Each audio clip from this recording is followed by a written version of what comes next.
Hello student, welcome to Shri academy. Guys, जैसा आपको अभी क्लास में दिखाई दे रहा है कि DSSB TGT English subject paper 2021 दिया हुआ है। एक्चुअल में गाइस ये जो पोर्शन है इससे आपको आज बहुत कुछ सीखने को मिलेगा। आपका जो है जैसे लिटरेचर में मैंने भी देखा, आपने भी नोट किया होगा कि लिटरेचर में आप लोगों की कमांड फिर भी हो गई है। उस दिन हम जो आप लोगों से मिस्टेक हो रही थी, मैं ये नहीं कह रही कि आपका ग्रामर कमज़ोर है। किसी भी बात को ना नेगेटिव मत लेना कि मैं बिल्कुल ये नहीं कह रही हूँ कि आपका ग्रामर कमज़ोर है, लेकिन ये पेपर जो आपके सामने है इससे आपको जो ना बिल्कुल आपका कहते हैं ना रियलिटी चेक हो जाएगा। सिर्फ ये जो है इसलिए है कि आपका जो है आपको ये पता चले कि आप कहाँ स्टैंड करते हो। तो अगर ये जो है जितना पोर्शन है ये पूरा ग्रामर से रिलेटेड है, और क्योंकि क्वेश्चन बहुत ज़्यादा हैं, 80 मतलब क्वेश्चन बनते हैं इसमें। 80 के अगर हम जो आपका लिटरेचर क्या बोलते हैं कॉम्प्रिहेंशन को छोड़ दें तो 80 क्वेश्चन बनते हैं हमारे। तो मैंने आज हाफ लिए हैं और अगले जो कल का वीडियो होगा उसके अंदर कुछ लिटरेचर के क्वेश्चन भी आएंगे, यानी तरह तरह की सारी चीज़ें पूछते हैं। 40 क्वेश्चन है इसके अंदर। तो अभी शुरू करें, चलो जी। तो जो है चलिए, फर्स्ट क्वेश्चन है 200 years ago there lived in Boston a little boy which name। तो आपके पास जो है ये पोर्शन है और इसमें आपको जो है ये सारा ग्रामर से रिलेटेड है, लेकिन ग्रामर भी पूछने का तरीका होता गाइस। और ये जो है TGT का ही पेपर है, जैसे सामने लिखा था ना, तो TGT का ही पेपर है। तो ये जो आपका अंडरलाइन पोर्शन है इसमें जो है कहाँ से क्वेश्चन हुआ है, क्या जो है इसके अंदर है, तो इम्प्रूवमेंट की ज़रूरत है नहीं ज़रूरत है। चलिए जी, तो यहाँ पे ये है, ये पोर्शन जो है इसको आप ग्रामेटिकली जो है हैंडल कर सकते हो। तो इसके अंदर जो है गाइस इसके अंदर जो है in Boston a little boy which name, तो इसके अंदर जो है ये जो आपका पोर्शन है ये ग्रामेटिकली कहीं ना कहीं रॉन्ग है। तो आपको ये देखना है कि इसमें जो है कहाँ मिस्टेक हुई है। तो इसके अंदर जो है जैसे हम ये देखें तो इसका जो है बेस्ट आंसर क्या रहेगा, यहाँ पे है lived a little boy in Boston whose name is. तो इसका जो आंसर जो है सी रहेगा। तो आई थिंक आपको क्लियर होगा बिल्कुल। हुज नेम, यहाँ पे विच नेम है तो इसका जो है रिलेटिव प्रोनाउन चाहिए आपको। तो रिलेटिव प्रोनाउन आपके पास है और ये रिलेटिव प्रोनाउन जो है किसके लिए यूज़ हुआ है, इस बॉय के लिए यूज़ हुआ है, और उसके लिए पॉजेसिव केस में चाहिए तो हुज होता है, हु हुज होम में। तो आई थिंक क्लियर होगा। नेक्स्ट क्वेश्चन पे आ जाइए। 2 years since a fall from a window had injured her spine. तो ये जो है आपका पूरा सेंटेंस है और ये कॉमन एरर के पॉइंट ऑफ व्यू से है। और जहाँ कॉमन एरर आती है गाइस वहाँ आपको जो है जो पोर्शन आप निकालते हो उसमें आपको आंसर भी बताना पड़ेगा, मतलब कि वर्ड क्या चेंज कर रहे हो आप वो बताना पड़ेगा। तो इसके अंदर जो एरर है गाइस वो जो है ए पोर्शन के अंदर यानी फर्स्ट पोर्शन के अंदर है। और इसके अंदर क्या है 2 years सिंस जो वर्ड आया है ये होता जब से, मतलब कोई काम कंटिन्यूटी को शो करता है वहाँ यूज़ करते हैं, लेकिन हम यहाँ पे जो है 2 years ago 2 साल पहले, तो इसका आंसर जो है यानी सी आंसर रहेगा, फर्स्ट जो है इसका आंसर हो जाएगा। हाँ, पॉइंट ऑफ टाइम के लिए होता है, कोई चीज़ कंटिन्यूटी में चल रही होती है तभी होता है ना, वो होता है जो डिफरेंस होता है सिंस और फॉर में होता है। गाइस यहाँ पे ये है कि एक दिन कुछ गिरा विंडो से और उसकी स्पाइन जो है इंजर्ड हो गई, तो वो एक टाइम पे होके रह गया होगा, तो यहाँ जो आंसर रहेगा वो जो है एगो आएगा। Very good. नेक्स्ट पे आ जाइए। He was not enough strong to work on the farm like his brother. तो ये जो है आपके पास सेंटेंस है और इसको जो है आपको देखना है कि कहाँ जो है चेंज हो रहा है, क्या इसमें चेंज आएगा।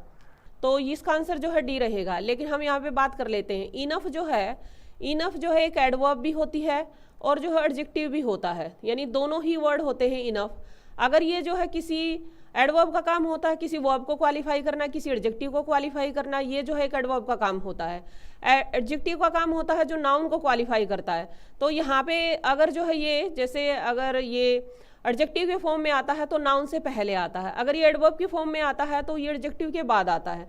तो हमारे पास यहाँ स्ट्रॉन्ग वर्ड है, स्ट्रॉन्ग यानी जो है एडजेक्टिव है ऑलरेडी हमारे पास, तो ये जो है एडजेक्टिव को क्वालिफाई करा है यानी ये वर्ब है, तो ये जो है इसके बाद आएगा। चलिए फोर्थ क्वेश्चन पे आ जाइए। Fans of unsuccessful teams typically report higher levels of negative emotions in comparison of fans of winning teams.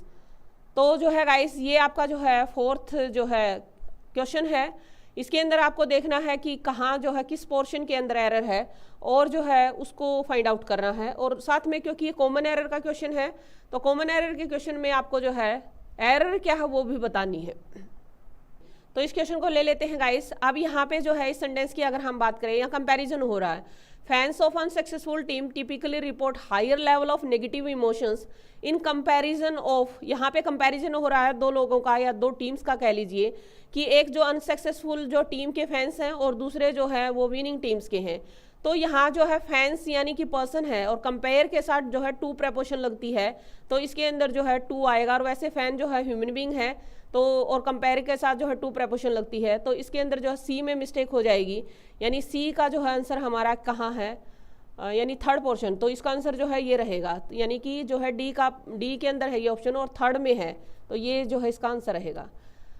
Next पे आ जाइए। When I came back to the main room the man were discussing about devils. तो ये sentence है आपके पास और इसके अंदर आपको जो है एरर को फाइंड आउट करना है। चलिए अब इसको जो है फिफ्थ को देखते हैं। गाइस जैसे क्या होता है कि रूल रेगुलेशन बिल्कुल वही होते हैं ग्रामर के, जो नॉर्मल हम ग्रामर पढ़ते हैं वही है, लेकिन जब कॉमन एरर आती है तो उसको थोड़ा सा सलीके से जो है या फिर थोड़ा सा शांति के साथ 2 बार पढ़ के उसको सोल्व किया जाता है। तो यहाँ पे क्या है, अगर हम सेंटेंस को ये देखें कि हमारा सेंटेंस कहाँ ठीक है, क्या एरर हो सकती है, तो बिल्कुल पहले तो आपको ये भी पता होना चाहिए कि सेंटेंस को चेक कैसे किया जाता है। तो अब हम चेक करते हैं यहाँ से, यानी फर्स्ट से सब्जेक्ट देखिए, सब्जेक्ट के साथ की वर्ब चेक करो पहले। तो ये कह रहा है व्हेन आई केम बैक, यानी सेंटेंस को पास्ट में चलाया हुआ है। The main room the man, अब यहाँ पे मैन जो है प्लूरल है तो उसके साथ वर लगना ही लगना है, वो उसका तो फंक्शन नहीं है। अगर MAN होता तो हम जो है वोज लगाते। और स्टिल डिस्कसिंग अबाउट डेविल्स, तो गाइस इसका जो आंसर है नो एरर है, यानी जहां फोर्थ पोर्शन है, यानी इसका आंसर जो है क्या रहेगा, बी का फोर्थ रहेगा, यानी नो एरर में जो है इसका आंसर रहेगा। तो आई थिंक आपको क्लियर होगा। नेक्स्ट क्वेश्चन पे आ जाइए। In palaeontology some fossil is given a unique number for the sake of traceability. तो ये जो है आपके पास क्वेश्चन है। चलो जी इस क्वेश्चन को देखते हैं। इसके अंदर जो है ये फॉसिल वर्ड जो है, अगर हम इसकी देखें, जैसे आप लोगों ने आंसर दिया कि एस लगा दें, सम फॉसिल्स कर दें, तो फिर यहाँ पे भी चेंज मांगेगा, ये इसकी जगह आ आएगा। तो गाइज हम जो है इसके अंदर जो है चेंज नहीं कर सकते। हम एक यूनिट में जो है ना तो हम यहाँ चेंज कर सकते हैं, यहाँ ना ही हम यहाँ पे चेंज कर सकते हैं। फॉसिल का मतलब होता है वो अवशेष होता है, रिमेनिंग्स होते हैं, जो बचे हुए चीज़ें होती है उसको बोलते हैं। तो अगर आप यहाँ ऐसे लगाएंगे यानी इसको प्लूरल करेंगे तो इस भी जो है रॉन्ग हो जाएगा अपने आप। तो आपको पता होना चाहिए ये बात कि एरर जो है हमेशा एक पोर्शन में आएगी, और वो जो ऐसा नहीं होगा कि एक से दूसरी की तरफ हम बढ़ जाएं, 2 जगह हम चेंज नहीं कर सकते। तो हमें चेंज एक ही जगह करना है, और वो जो है हम इसका मतलब हम दोनों में से किसी को चेंज नहीं कर सकते, यहाँ पे ये सेम रहेगा। इसका जो एरर है गाइज, इसका जो एरर है, वैसे तो इसको एरर मैं मान नहीं सकती कि क्या है, क्योंकि ये जो वर्ड है इसकी जो मतलब कि स्पेलिंग 2 तरीके से लिखी जाती है। तो ये जो है एक में जो होता है इस तरह का वर्ड माना जाता है, बाकी मैं इसको नो एरर में ही काउंट करूंगी। तो क्योंकि इसकी स्पेलिंग जो है 2 तरीके की, एक ब्रिटिश एक्सेंट में, एक ब्रिटिश में लिखी जाती है और जो है एक अमेरिकन में लिखी जाती है। जैसे आप कलर वर्ड देखते हो, तो आप इसको जो है सीधा सीधा मान के चलो कि नो एरर पे लेके चलेंगे हम इसको, तो ए रहेगा इसका। चलिए, the heart rate of animals increasing rapidly while they have aggressive encounter such as fights. तो जो है ये क्वेश्चन है आपके पास, ये कह रहा है the heart rate of animals increases.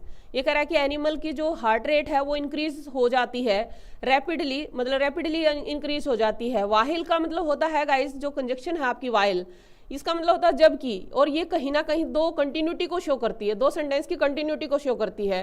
तो जबकि नहीं आएगा यहाँ पे, यानी कि वाहिल की बजाय वैन जो है ज़्यादा सुटेबल है। तो इसका जो है एरर है वो सेकंड के अंदर है, तो ये जो है इसका आंसर रहेगा। तो आई थिंक आपको क्लियर हो गया होगा। अब चलते हैं आगे।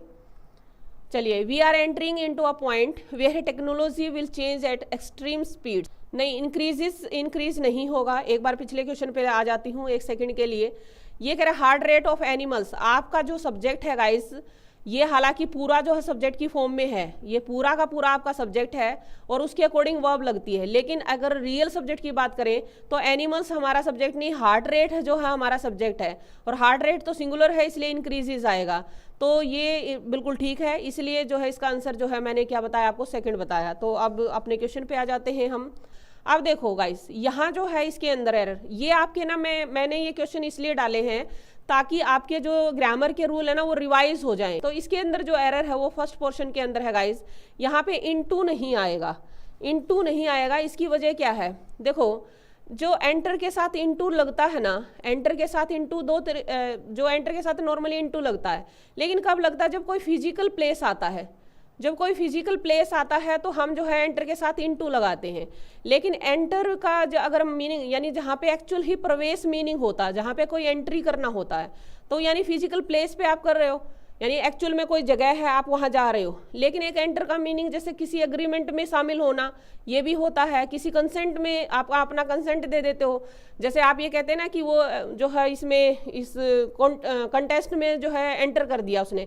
जैसे आपने सुना होगा कि भाई कॉलेज वगैरह में जो आपकी कंपनी वगैरह आती हैं, वो जो है एक साइन करवा लेती हैं, आप ऐसा करेंगे, ऐसा नहीं करेंगे, आप इतने दिन में नहीं छोड़ सकते, ये नहीं कर सकते। तो उन्होंने एक एग्रीमेंट में एंटर कर लिया है। तो अगर आप किसी फिजिकल प्लेस में नहीं जाते, यानी एब्स्ट्रैक्ट प्लेस में एंटर कर रहे हो, यानी आप जैसे एब्स्ट्रैक्ट प्लेस में एंटर कर रहे हो तो वहाँ इनटू नहीं आता। अगर आप फिजिकल प्लेस में एंटर कर रहे हो तो वहाँ पे जो है एंटर आ जाता है। तो गाइस यहाँ पे जो है एक पॉइंट है, पॉइंट कोई जगह नहीं है। अगर यहाँ पे रूम होता ना फिर ठीक था, ऑफिस होता तब भी ठीक था। तो ये फिजिकल प्लेस है, मैं ये कहूँगी इस रूम में चले जाए तो एक्चुअल में आपको रूम दिखाई देगा और आप उसके अंदर एंट्री करोगे तो वो फिजिकल प्लेस है, यानी एक्चुअल में वो चीज़ है। तो यहाँ पे ये क्या पॉइंट कोई जगह नहीं है, तो वो जो है एक एब्स्ट्रैक्ट प्लेस है। तो यहाँ जो है नहीं, क्या नहीं आएगा, इनटू नहीं आएगा। तो गाइस यहाँ आई थिंक आपको ये क्लियर हो गया होगा। तो इसका जो है फर्स्ट है आंसर ये रहेगा। यहाँ कहा कि जैसे एग्रीमेंट क्या है, जैसे ना आप कोई किसी कंपनी में ज्वाइन करते हो तो वो कंपनी वाले क्या करते हैं कि भाई आपसे साइन करवाते हैं। एक पेपर होता है, एक कागज़ होता है, उस पर जो है कंडीशन लिखी होती है कि आप ऐसे छोड़ेंगे, इतने दिन से पहले नहीं छोड़ सकते, 1 महीना पहले बताना पड़ेगा, ये वो एग्रीमेंट होता है। तो आप जो है ना उसके लिए एंटर वर्ड यूज़ करते हैं हम, यानी एंटर का मतलब एक किस्म का वहाँ पे एग्रीमेंट को साइन करना होता है। तो वो जो है आप ये कहें कि आप एग्रीमेंट में आ गए हो, ऐसे बोलते हैं, नॉर्मली भी बोलचाल में करते हैं कि आप एग्रीमेंट में आ गए हो। तो आ गए का मतलब क्या, वो सीट पे ही बैठा था, सीट पे ही बैठा अभी भी, तो वो कहाँ आ गया है? तो कहाँ आ गया है? वो वो है एक एब्स्ट्रैक्ट प्लेस पे है, मतलब प्लेस तो कुछ है ही नहीं, वो एक एब्स्ट्रैक्ट सी जगह है भाई। हाँ ये माइंड में है उसके। तो आई थिंक मेरी बात को समझ गए होगे आप। चलो जी, people use to sweep the street in night. तो ये यहाँ पे इन नाइट है, हमेशा नॉर्मली एट नाइट होता है। आगे नेक्स्ट क्वेश्चन देखिए, your eyes have a blind spot right outside the centre of vision but you don't see a patch of blackness everywhere you look. तो ये आपके सामने जो है क्वेश्चन है। तो आप जो है ना इस सेंटेंस को देखो ऐसे, मतलब इसको चेक करना भी आना चाहिए आपको कि एरर है कि नहीं है, तो कहाँ है। योर आइज यानी ये प्लूरल है आपका सब्जेक्ट, उसकी प्लूरल ही वर्ब लगी हुई है। अ ब्लाइंड स्पॉट, तो यहाँ तक ये सेंटेंस आपका ठीक है। A blind spot right outside the centre of vision, तो ये एक सिचुएशन बताए, जगह बताई है कि वहाँ पे ब्लाइंड स्पॉट है। बट यू डोंट, अब यहाँ पे जो है ना ये सब्जेक्ट हो गया, ये डोंट जो है इसकी वर्ब है, तो डजंट नहीं यूज कर रखा। यहाँ पे प्रेजेंट है तो यहाँ पे पास्ट नहीं यूज कर रखा, तो ये दोनों सीक्वेंस एक जैसी है। See a patch of blackness everywhere you look, तो यू के साथ जो है देखो ऐसे ना कहीं धड़ल्ले से नहीं पड़ती है कोई एरर, एक सीक्वेंस में चलता सेंटेंस। तो आपके लिए सबसे बेटर चीज ये है कि आप जो ना सेंटेंस को चेक करना भी सीखिए कि आपका सेंटेंस कहाँ कहाँ है। तो यहाँ जो है वेयर एवर यू लुक, तो जहाँ कहीं भी आप देखते हो, तो यहाँ लुक के साथ एस लगा हुआ है, नहीं लगा हुआ, लुक्ड है, नहीं है, तो इट मीन्स ये सेंटेंस जो है आपका नो एरर पे है। तो इसका आंसर जो है रहेगा ए। चलो गाइस, चलो जी, his study gaze given, next question पे आ जाइए। His study gaze given no indication of what else was on his mind. तो ये आपके पास सेंटेंस है और इसकी एरर को फाइंड आउट करना। जब भी कॉमन एरर आए उसको 2 बार 3 बार थोड़ा ध्यान से पढ़िएगा इस। तो यहाँ पे देखो ये जो है, अगर हम देखें हिज स्टडी गेज मतलब जैसे किसी को तो कहते हैं ना घूरना, किसी की तरफ गेज करना। तो यहाँ पे जो है ना गिवन लिखा हुआ, गिवन क्या होती है, थर्ड फॉर्म होती है। थर्ड फॉर्म में क्या होता है गाइस, थर्ड फॉर्म के साथ या तो हैज हैव आता है, हैड आता है। गिवन आपने थर्ड फॉर्म, अगर आपका सेंटेंस एक्टिव वॉइस में है तो हैज हैव हैड में से कुछ ना कुछ होगा, और अगर पैसिव वॉइस में है तो वॉज वर में से कुछ ना कुछ होगा। तो ये आपका सेंटेंस जो ना यहाँ मिस्टेक में पहले ही आ गया, क्योंकि गिवन कभी थर्ड फॉर्म जो होती है ना वो कभी अकेले आती ही नहीं है, उसके साथ कोई ना कोई हेल्पिंग वर्ब होती है। तो फिर आगे बढ़ने की जरूरत ही नहीं है, या तो यहाँ गेव हो जाए तब भी ठीक है, या फिर इसका जो है कुछ हैज हैव हैड कुछ लगाएं तो उसकी हेल्पिंग वर्ब दे तब ठीक हो जाएगा। तो इसका जो है ए है, यानी कि डी इसका जो है आंसर रहेगा। A major UN report last year founded that 1 in 4 species is at risk. चलो जी, तो जिसने भी लास्ट से पहले दा लगाया है, लास्ट एक एडवर्ब है गाइस, एडवर्ब से पहले आर्टिकल नहीं लगता, पहली बात तो ये है। दूसरी बात जो है आप देखिए फाउंडेड, फाउंडेड जो है ये कौन सी फॉर्म है, फाउंडेड। फाइंड की तो हमने सुनी थी कि फाइंड होता है, फाउंड होता है, लेकिन ये फाउंड की ऑलरेडी ईडी लगा रखा है, तो ये जो है गलत है। आपको ऐसा सेंटेंस निकालना है जिसमें जो है फाउंड ये खुद ही थर्ड फॉर्म है, तो इसका जो आंसर है ये है बी, इसका जो है आंसर रहेगा। The paths throughout the entire region are well made and easy to follow even the darkest. तो देखो गाइस, ये कह रहा है द पाथ, यहाँ पाथ्स है, प्लूरल है, throughout the entire region are, तो यहाँ पे ना पाथ यानी सब्जेक्ट आपका जो है प्लूरल है और इसकी वर्ब भी जो है प्लूरल है, तो आई थिंक ये क्लियर है यहाँ। वेल और through out the entire reason, पूरे जो है रीजन में जो है पाथ जो है ये है well made and easy to follow, मतलब सारे जो है रास्ते अच्छे से बने हुए हैं और फॉलो करने वाले। इवन इन द डार्केस्ट, यहाँ डिग्री की क्या ज़रूरत है, यानी इवन अंधेरे में भी, तो ये जो है इसका थर्ड जो है थर्ड रहेगा, थर्ड जो है आपका डी में आता है। Very good. देखो गाइस क्या होता है ना, ये कॉमन एरर के क्वेश्चन जो है ना गलत होने लग जाए तो एक बार गलत हो जाते हैं, लेकिन एक बार माइंड सेट कर लो ना अपना, तो माइंड को हैबिचुअल करने वाली बात होती है, फिर जो है अपने आप ठीक होने शुरू हो जाते हैं। I didn't think that living with a mutilated face was an easy than a clean death. अब देखो ये अगर हम ये सेंटेंस देखें, मैं स्टार्टिंग से इसलिए लेती हूँ ताकि आप जो है क्वेश्चन को सोल्व करना सीख लें। आपका ये सब्जेक्ट है, ये डिडंट जो है यूज़ हुआ है, यानी पास्ट में सेंटेंस चल रहा है, डिडंट के साथ है नहीं फर्स्ट फॉर्म ही आती है, यहाँ तक भी ठीक है। That living with a mutilated face, mutilated जो है कटा फटा कह लीजिए, थोड़ा जर्जर कह लीजिए, मतलब किसी वजह से ख़राब हुआ वो फेस, तो जो है यहाँ पे म्यूटिलेटेड इस फेस के लिए यूज़ हुआ, तो पास्ट पार्टिसिपल यहाँ पे एज एडजेक्टिव यूज़ हुआ है। Was an easy then a clean death, तो यहाँ पे भी पास्ट है, यहाँ पे भी पास्ट है, सेंटेंस पास्ट में चला हुआ है। अब यहाँ पे देन यूज़ कर दिया, देन यूज़ कर दिया, कंपैरेटिव डिग्री आ रही है, कंपैरेटिव डिग्री आ गई गाइस, तो यहाँ पे जो है ना ये देखो कंपैरेटिव में तो कंपैरिजन चलना चाहिए, तो यहाँ पे एनी के साथ अदर लगाते हैं, तब ऐसा तब यूज़ करते हैं जब हम कि भाई जब आपकी डिग्री तो जो है कंपैरेटिव यूज़ हो, लेकिन सेंस जो है सुपरलेटिव की हो। यहाँ पे सेंस भी सुपरलेटिव की नहीं, यहाँ पे दो ही चीज़ों के बारे में कंपैरिजन है, एक क्लीन डेथ के ऊपर और एक म्यूटिलेटेड फेस, दो चीज़ों के बारे में ही कंपैरिजन है। तो इसका मतलब यहाँ पे जो है ये एनी अदर वाला रूल भी फॉलो नहीं होगा, तो ये एनी हटा के आप ईजियर कर दीजिए, यानी इसको डिग्री में ले लो, तो आई थिंक इसका जो आंसर जो है थर्ड बन जाएगा, और मेरे ख्याल से आपको क्लियर भी हो गया होगा, तो ये आपका जो है आंसर होगा। चलें अब, he had everything he needed to stay warm in most worse weather then he experienced, तो अगर हम यहाँ देखें ये हैड है, यानी पास्ट में चला हुआ ही सब्जेक्ट है, और सिंगुलर प्लूरल कुछ होता नहीं है हैड के साथ, तो हम फिर यहाँ पे हमारा फिर से पास्ट आया हुआ है, यानी सेंटेंस होल जो है पास्ट की तरफ चल रहा है। अब यहाँ पे कर रहे हैं बात, मोस्ट आ गया है, यहाँ पे वर्ज आया है, और यहाँ पे जो है देन यानी कंपैरिजन किया गया हम। तो अब आप यहाँ देखिए कि ये जो है डिग्री मोस्ट क्या है, सुपरलेटिव डिग्री है, और यहाँ पे जो है वर्ज कौन सी डिग्री है, ये जो है कंपैरेटिव डिग्री है, तो ये कौन सा तुक है भाई, एक जो सुपरलेटिव एक जो है कंपैरेटिव, तो ये कोई जो मेल नहीं है यहाँ पे, तो आपको जो है देन की वजह से कौन सी चाहिए, आपको जो है कंपैरेटिव डिग्री चाहिए, तो इस मोस्ट को हटा दीजिए, ये ऑलरेडी जो है कंपैरेटिव है, तो आई थिंक आपको जो है बिल्कुल ठीक है आप लोगों का आंसर। चलो जी, we were sitting on the mud porch of our hut in the evening, enjoy strong wind that had spring upon, तो जो है अब इस सेंटेंस को अगर हम देखते हैं, हाँ जैसे ये है, यहाँ से शुरू करते हैं, वी सब्जेक्ट है, वी वर सिटिंग यानी पास्ट में चल रहा है आपका सेंटेंस, वी के साथ वर ही लगाते हैं, और फिर आप जो है इंजॉइंग अ स्ट्रॉन्ग वाइंड कह लीजिए, वाइंड दैट हैड ये भी पास्ट में है। अब देखो ये स्प्रिंग जो है, that had spring, wind that had spring upon, तो यहाँ पे जो है एक तो जो है जहाँ अपॉन आता ना उसके बाद आपको जो है कोई ऑब्जेक्टिव केस देना होता, तो एक तो ऐसा आना चाहिए क्योंकि ये वी की बात हो रही है, और जो है आपका जो इसके अंदर वैसे तो मेन मिस्टेक तो इसके अंदर यही है, रिफ्लेक्सिव प्रोनाउन नहीं आएगा, इंजॉय के साथ आता है वो जो है इंजॉय जब वर्ब की फॉर्म में होती है ना तब आता है। यहाँ पे ये वर्ब की फॉर्म में नहीं है, ये सेंटेंस को कंबाइन करने की फॉर्म में है गाइस, तब रिफ्लेक्सिव प्रोनाउन नहीं आएगा। तो इसके अंदर जो है अपॉन अस यहाँ पे ये आएगा, ये सेंटेंस है इसका। और एक जो इसमें हम मिस्टेक मान सकते हैं वो भी है, यानी दो हैं छोटी सी इसके अंदर, हेड के साथ थर्ड फॉर्म आती है तो स्प्रंग जो है यहाँ पे यूज कर सकते हो। तो ये जो है थर्ड पोर्शन के अंदर यानी एक जो है इसका आंसर बन जाएगा। चलो जी,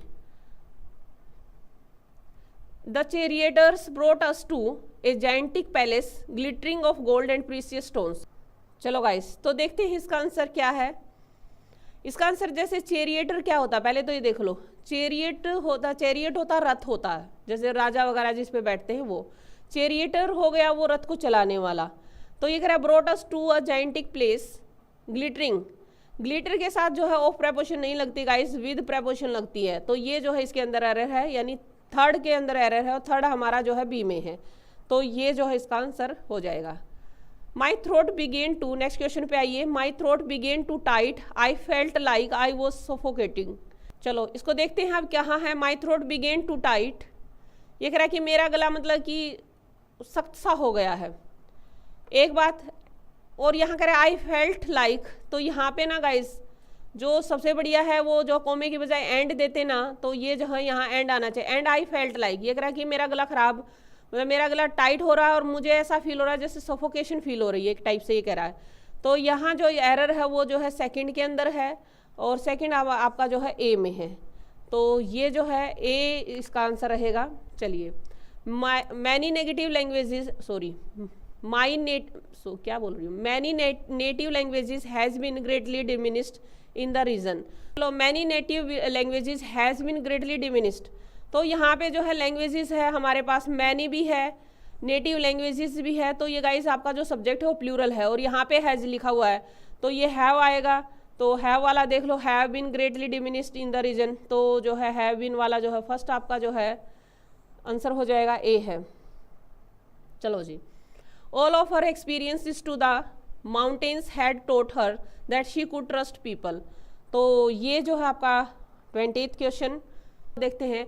all of her experiences to the mountains, अब यहाँ पे ये कह रहा है कि ऑल ऑफ हर एक्सपीरियंसेस, तो यहाँ पे किसी लेडी के एक्सपीरियंसेस की बात हो रही है। To the mountains had taught her that she could trust people, तो गाइज यहाँ पे ना टू जो यूज़ किया जाता है वो पर्सन के लिए यूज़ किया जाता है, तो टू नहीं आएगा, यहाँ पे विद आएगा। तो ये जो है इसका सेंटेंस रहेगा। तो ये जो फर्स्ट पोर्शन यानी कि ए में जो है इसकी एरर हो जाएगी। चलिए नेक्स्ट क्वेश्चन है, यानी आपका नेक्स्ट सेक्शन शुरू हो जाता है यहाँ से। और आपका their problems were dash by their struggle with the system which she considered dash abusing. तो ये आपके पास जो है आंसर है, क्वेश्चन है। और आपको यहाँ पे वोकैबुलरी एक किस्म से यूज़ करनी है। वोकैबुलरी यानी कि आपको अप्रोप्रिएट वर्ड का यूज़ करना है। ये कह रहा है देयर प्रॉब्लम्स, इसमें क्या होता है जब सेंटेंस के अंदर वोकैबुलरी आती है ना, तो इसके अंदर ये होता है कि आपको जो कॉन्टेक्स्ट के हिसाब से उसको यूज़ करना होता है।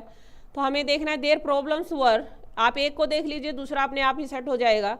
Their problems were bye their struggle with the system, ये कह रहा है कि उनकी जो प्रॉब्लम है, अब यहाँ पे बैक है, ब्लैंक है, bye their struggle with the system, मतलब सिस्टम के साथ स्ट्रगल जो हो रहा है उससे।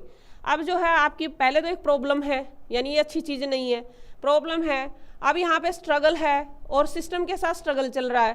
तो एक बात बताइए, आपकी प्रॉब्लम बढ़ेंगी कि घटेंगी? थोड़ा सा ये सोच के देखो, क्योंकि आप एक भर दोगे ना तो दूसरा अपने आप साथ में फिलअप हो जाएगा। तो यहाँ पे प्रॉब्लम कोई अच्छी चीज़ नहीं है, फिर यहाँ पे स्ट्रगल भी है, तो ये प्रॉब्लम बढ़ रही होंगी कि घट रही होंगी? तो रिडिक्यूल्ड तो कोई सेंस नहीं बनती, यानी रिडिक्यूल्ड का मतलब होता है एक टाइप का मजाक करना। यहाँ पे कैंसल्ड है, कैंसिल नहीं हो सकता गाइस, क्योंकि कैंसिल जो है यहाँ पे प्रॉब्लम है। अगर किसी ने सपोर्ट किया होता, किसी ने हेल्प की होती, तो वो प्रॉब्लम कैंसिल हो जाती। लेकिन यहाँ पे तो ना इधर प्रॉब्लम है, इधर जो स्ट्रगल चल रहा है किसी के साथ, सिस्टम के साथ स्ट्रगल चल रहा है, तो वो बढ़ेगी प्रॉब्लम, वो घटेगी नहीं। ट्रंकेटेड का मतलब होता है किसी चीज़ का साइज कम कर देना, और एग्जीरेटेड का मीनिंग होता है किसी सिचुएशन को और ज़्यादा बिगाड़ देना। तो यहाँ यानी इंक्रीज तो होना, और जिसको कहते हैं बद से बदतर कर देना। तो आगे अपने आप ही जुड़ जाएगी ये चीज़ें। तो इसका जो आंसर रहेगा वो बी रहेगा। आई थिंक क्लियर होगा। They fear to spare him lest, ये बहुत सिंपल क्वेश्चन है, थोड़ा सा भी आपको आइडिया है तो आप कर जाएंगे। ट्रंकेटेड का मीनिंग होता है जैसे किसी चीज को ना साइज में कम कर देना, ये मीनिंग होता है, उसके आकार में कम कर देना होता है। They fear to spare him lest he dash report, तो आई थिंक ये सबका ठीक होगा, बहुत सिंपल क्वेश्चन है। तो लेस्ट के साथ आपको पता है, लेस्ट के साथ शुड का यूज होता है, और जो सेंस आती है वो अदरवाइज की सेंस आती है, यानी वरना की सेंस देते हैं हम, तो वेरी सिंपल क्वेश्चन कह सकते हो आप। आगे है the captain return to the room, the captain return to the room dash limping and whistling a tune, तो आपको जो है बताना है क्या आएगा यहाँ पे। ये जो है देखो एक ही वर्ड के बनाए हुए हैं, तो ये जो है किस्म से पार्ट ऑफ स्पीच के लेवल पे जो है मिस्टेक बनाई है। Captain return to the room, और जो है अब आपको जो है limping and whistling a tune, तो यहाँ पे जो है ये जो वर्ब वगैरह चल रही है विस्लिंग और लिम्पिंग, तो ये जो है इनके साथ आपको जो है एक वर्ब का यूज़ करना है, तो वो जो है क्या आएगा, यानी एडवर्ब का यूज़ करना है, तो स्लाइट लिया जाएगा इसका। Very good. We were trained and groomed, we were trained and groomed until we dash the absolute best versions of ourselves that we dash possibly be. We were trained and groomed until we, ये कह रहा है कि हम जो है हमें trend किया जा रहा है, ग्रूम किया जा रहा है, जब तक हम ऐसे नहीं हो जाते, जब तक हमारा बेस्ट वर्जन नहीं निकल के आता। तो आपको भी ग्रूम ही कर रही हूँ मैं, आपको ट्रेंड कर रही हूँ जब तक कि आपका बेस्ट वर्जन नहीं निकल के आ जाता। ये पास्ट में चल रही है बात, तो हम जो है यहाँ पे वी कुड पॉसिबली वी, तो ये जो है इसका आंसर जो रहेगा गाइस सी रहेगा।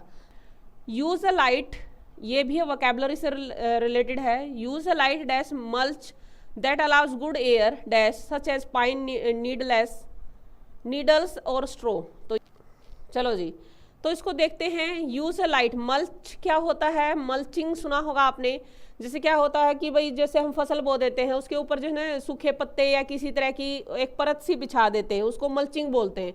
उससे क्या होता है कि नमी जो है बाहर ना निकले, जहाँ पे पानी की कमी होती है, किस्म से पानी की बचत करने के लिए ऐसा किया जाता है। तो यानी कि जो है जो पौधे होते हैं उनके आसपास जो है मल्चिंग कर दी जाती है, जिससे उसकी जो नमी है वो बरकरार रहे उसके अंदर, तो मल्च ये होता है, मल्चिंग ये होता है। तो ये कह रहा है यूज अ लाइट, यानी कि लाइट और कैसी मल्चिंग हो, मल्चिंग की क्वालिटी बतानी है अब आपको। यानी जैसे मल्चिंग आई थिंक सबको पता होगा, मल्चिंग का मतलब होता है कि जहाँ पे आपका जो है जैसे घास फूस है, पत्ते हैं, वो साइड साइड में लगा देते हैं, जिससे उसकी जो मतलब कहें कि नमी है वो बरकरार रहे। तो लाइट और प्लाईएबल, प्लाईएबल होता जो फ्लेक्सिबल होती है, वही इजीली हट सके, ऐसे नहीं कि परमानेंट कर दिया पौधे को बिना उठने दे। जिसमें से जो मल्चिंग में से जो है क्या होगा कि अच्छी एयर आती जाती रहे, जैसे कि पाइन के नीडल्स स्ट्रो हैं, यानी कि वो जो घास फूस है वो सूखा घास है वो बिछा देते हैं, जिससे जो है एयर सर्कुलेशन बना रहे। तो जो है इसका आंसर ए रहेगा। A campfire was burning bright with a crackly sound throughout light for around on the ploughed earth. तो चलो देखते हैं, तो ये जो है आपका a campfire was burning bright with a crackling sound, तो आपको जो है ये देखना है कहाँ से हमारा सेंटेंस को देखना हमें। तो वॉज बर्निंग से जो है यहाँ से शुरू होती है इसकी जो आपकी एरर है, और कहाँ तक चल रही है, साउंड तक। यानी हमें वैसे तो यहाँ दिया नहीं हुआ है, लेकिन इसको अंडरलाइन कर देते हैं एग्जाम में, इतना ध्यान देने की ज़रूरत नहीं होती, हाईलाइट या अंडरलाइन हुआ मिलता है। तो आपको देखना है क्या यूज़ करना है। तो विद ए क्रैकलिंग साउंड आएगा यहाँ पे, was burning brightly with a crackling sound, तो इसका जो आंसर है गाइज वो ए रहेगा। इसको थोड़ा सा ध्यान से पढ़ेंगे। A campfire was burning brightly, तो बर्निंग जो है देखो, बर्निंग आपकी वर्ब है और ब्राइट जो है एक एडजेक्टिव है, तो जो वर्ब को क्वालिफाई करे वो एडजेक्टिव नहीं होता, एडवर्ब होता है। तो यहाँ पे एल वाई वाला सेंटेंस चाहिए, तो ये ले लिया विद अ क्रिकलिंग। तो क्रिकलिंग साउंड के लिए जो है वो आपने एडजेक्टिव देना है, एडजेक्टिव किस में आएगा, आईएनजी में आएगा, तो आई थिंक क्लियर होगा। He made the dash statement in A tone of distinct regret, तो यहाँ पे जो है ना ही मेड आया है, यहाँ पे पास्ट है। अभी देखो यहाँ पे जो है ना ये लेटर और जो लेटर होता है ये होता है अदर होता है, जो सेकंड वन के लिए यूज़ करते हैं, ये टाइम के लिए यूज़ किया जाता है। यानी जो है जैसे हम कहते हैं I will call you later, मैं आपसे बाद में बात करता हूँ, तो ये वाला लेटर यूज़ करते हैं। ये होता है एक फॉर्मर होता है, एक लेटर होता है जो बाद वाला होता है, यानी अदर के लिए यूज़ करते हैं। तो यहाँ पे दो कोई बात नहीं है कि आप लेटर का यूज़ करेंगे, तो ये नहीं होगा। लिस्ट कम से कम होता है, लेकिन ये कह रहा है कि यहाँ पे जो है जो आंसर रहेगा वो लास्ट आएगा, क्योंकि यहाँ पे जो ना पास्ट है, तो यहाँ जो है हमारा जो स्टेटमेंट के भी है लास्ट आएगा। तो आई थिंक आपको क्लियर हो गया होगा। चलो जी, my sister not only speak French fluently dash writes clearly, तो ओनली के साथ जो पेयर लगता है वो बट ऑल्सो का लगता है, तो ये जो है इसका आंसर रहेगा। और नॉट ओनली और बट ऑल्सो का हमेशा ये होता है गाइस, ये मैं चलो अब बात चल रही है, यहाँ पे सेंटेंस आ गया है तो मैं इसकी बात कर लेती हूँ। नॉट ओनली और बट ऑल्सो इनका ये होता है कि हमेशा जो है दो ग्रामेटिकली जिनका स्टैंडर्ड एक जैसा होता है उनसे पहले यूज़ किए जाते हैं। तो अगर एक नाउन से पहले है दूसरा भी नाउन से पहले, नाउन और प्रोनाउन का एक स्टैंडर्ड होता है। अगर एक वर्ब से पहले है तो दूसरा भी वर्ब से पहले होगा, एक एडजेक्टिव से पहले है तो दूसरा भी एडजेक्टिव से पहले होगा, एक एडवर्ब से पहले है तो दूसरा भी जो है एडवर्ब से पहले होगा। तो आई थिंक क्लियर होगा, ये रूल जो है बहुत अच्छा है, कई बार एग्जाम में पूछा जाता है। नेक्स्ट पे आ जाए 29, if I dash given a chance to change this world I dash defined proper laws for education. तो if I dash given a chance to change this world I dash, तो देखो ये जो है ना ये कौन सी कंडीशन है, कंडीशनल सेंटेंस के अंदर सेकंड कंडीशन है। क्यों सेकंड कंडीशन है, इसमें टोटल इमेजिनेशन है गाइस, टोटल इमेजिनेशन है। इमेजिनेशन कैसे है, ये कह रहा है कि अगर मुझे चांस मिले इस संसार को चेंज करने का, तो ये चांस मिल सकता है क्या कभी किसी को, नहीं मिल सकता। तो ये जो है सेंटेंस क्या है, ऐसा है कि जिसमें इमेजिनेशन है। भाई सोच ले कि अगर मेरे को ये मौका मिल जाए तो मैं ये कर दूं, तो आप देखो इसका मतलब ये थर्ड कंडीशन है, सेकंड कंडीशन है। लेकिन हमें जो है सेंटेंस जो मिला हुआ है, जैसे वर लिखा हुआ है तो हमें वर वाला यूज़ करना है, लेकिन पीछे जो है वुड और फर्स्ट फॉर्म है, तो ये जो ना इसका मतलब ये क्या है, थर्ड कंडीशन की तरफ चल रहा है। तो हमें जो ऑप्शन मिला हमें उसमें से एक सिलेक्ट करना पड़ेगा, तो डेफिनेटली पहले वाले में है। तो ये सेंटेंस कि अगर मुझे मौका मिला होता तो इस संसार को चेंज करने का, तो मैं ऐसा कर चुका होता, कर देता। चलिए चलते हैं अब नेक्स्ट क्वेश्चन पे। Why are you putting your coat on, it is not time to go. तो ये कह रहा है why are you putting your coat on, तो इसका मतलब ये कह रहा है कि आप जो है ये कोट क्यों पहनो, it is not time to go yet. तो ये जो है येट का यूज़ हमेशा जो है नेगेटिव सेंटेंस में किया जाता है, नोट है तो वहाँ येट आ जाता है कि अभी टाइम नहीं हुआ, आप ऐसा क्यों कर रहे हो। चलिए, the Atlantic blue fin tuna is dash an species while the white shark is classed as dash. तो चलो इसको देख लेते हैं। ये कह रहा है कि ये जो अटलांटिक ब्लू है ये तो इस टाइप की स्पेसीज है, जबकि जो शार्क क्लास्ड है, तो शार्क को किस में लिया गया है। तो यहाँ पे जो ना आपने ये वर्ड सुने होंगे, मैं सीधा सीधा आंसर दे दूँ तो एंडेंजर्ड का मतलब होता है कि जो खतरे में है कोई चीज़, वल्नरेबल का मतलब होता है कि और भी बुरी हालत में है, यानी जिसको हम ये कहें कि ट्रैक्टेबल का मीनिंग होता है मैनेजेबल होता है। तो जिस तरह से यहाँ पे बात की जा रही तो मैनेजेबल की तो बात है नहीं, तो इसका जो आंसर है गाइस एंडेंजर्ड का मतलब ये होता है कि कोई चीज़ जो है ख़त्म होने की कगार पे हो, खतरे में हो कोई, ऐसे कुछ लगा सकते हो। चलिए 32 पे आ जाइए। To have people connect dash climate we need to have more conversations dash how people are working to solve it. तो ये है, अब इसका देख लेते हैं क्या है। To have people connect on climate, in climate नहीं आएगा गाइज, अबाउट क्लाइमेट, और जो अबाउट हो सकता है के बारे में, लेकिन आप देखेंगे आगे चल के क्योंकि सेकंड भी लेना है। To have more conversation about how people are working, conversation about, क्योंकि यहाँ पे जो है अबाउट अपॉन तो होता किसी चीज़ के ऊपर होना, तो गाइज इसका जो आंसर है वो जो है सी रहेगा। चलिए आगे चलते हैं अब। there is real concern that the disruption of the last year would cause lasting education harms to generation of school children।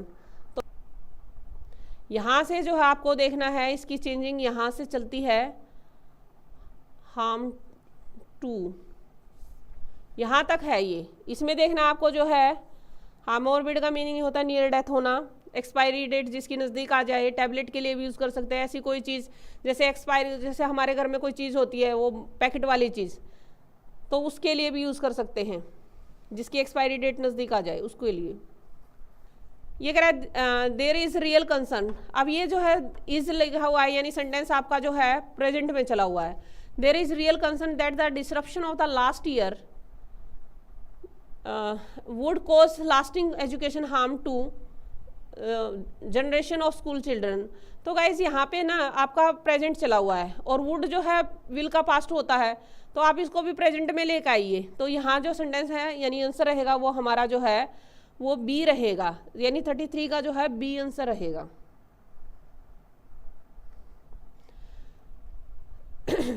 34 पे आइए अब। Coastline erosions brought to sharp focus on wells when a major 40 kilometer landslide fell onto a beach in Gwendid in April।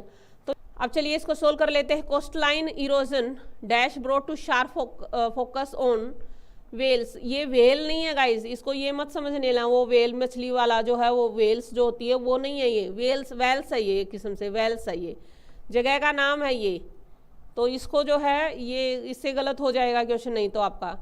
तो ये जो ना coastline erosion जो है ये हुआ है, ये आपका एक्चुअल में रियल सब्जेक्ट नहीं है, यहाँ ये रियल सब्जेक्ट नहीं है, ये आपका जो सब्जेक्ट है वो रियल नहीं है, ये जो है पैसिव वॉइस सेंटेंस एक्चुअल में, क्योंकि पैसिव वॉइस में जो सब्जेक्ट होता है जो हमें दिखाई देता है वो एक्चुअल में जो है रियल नहीं होता है।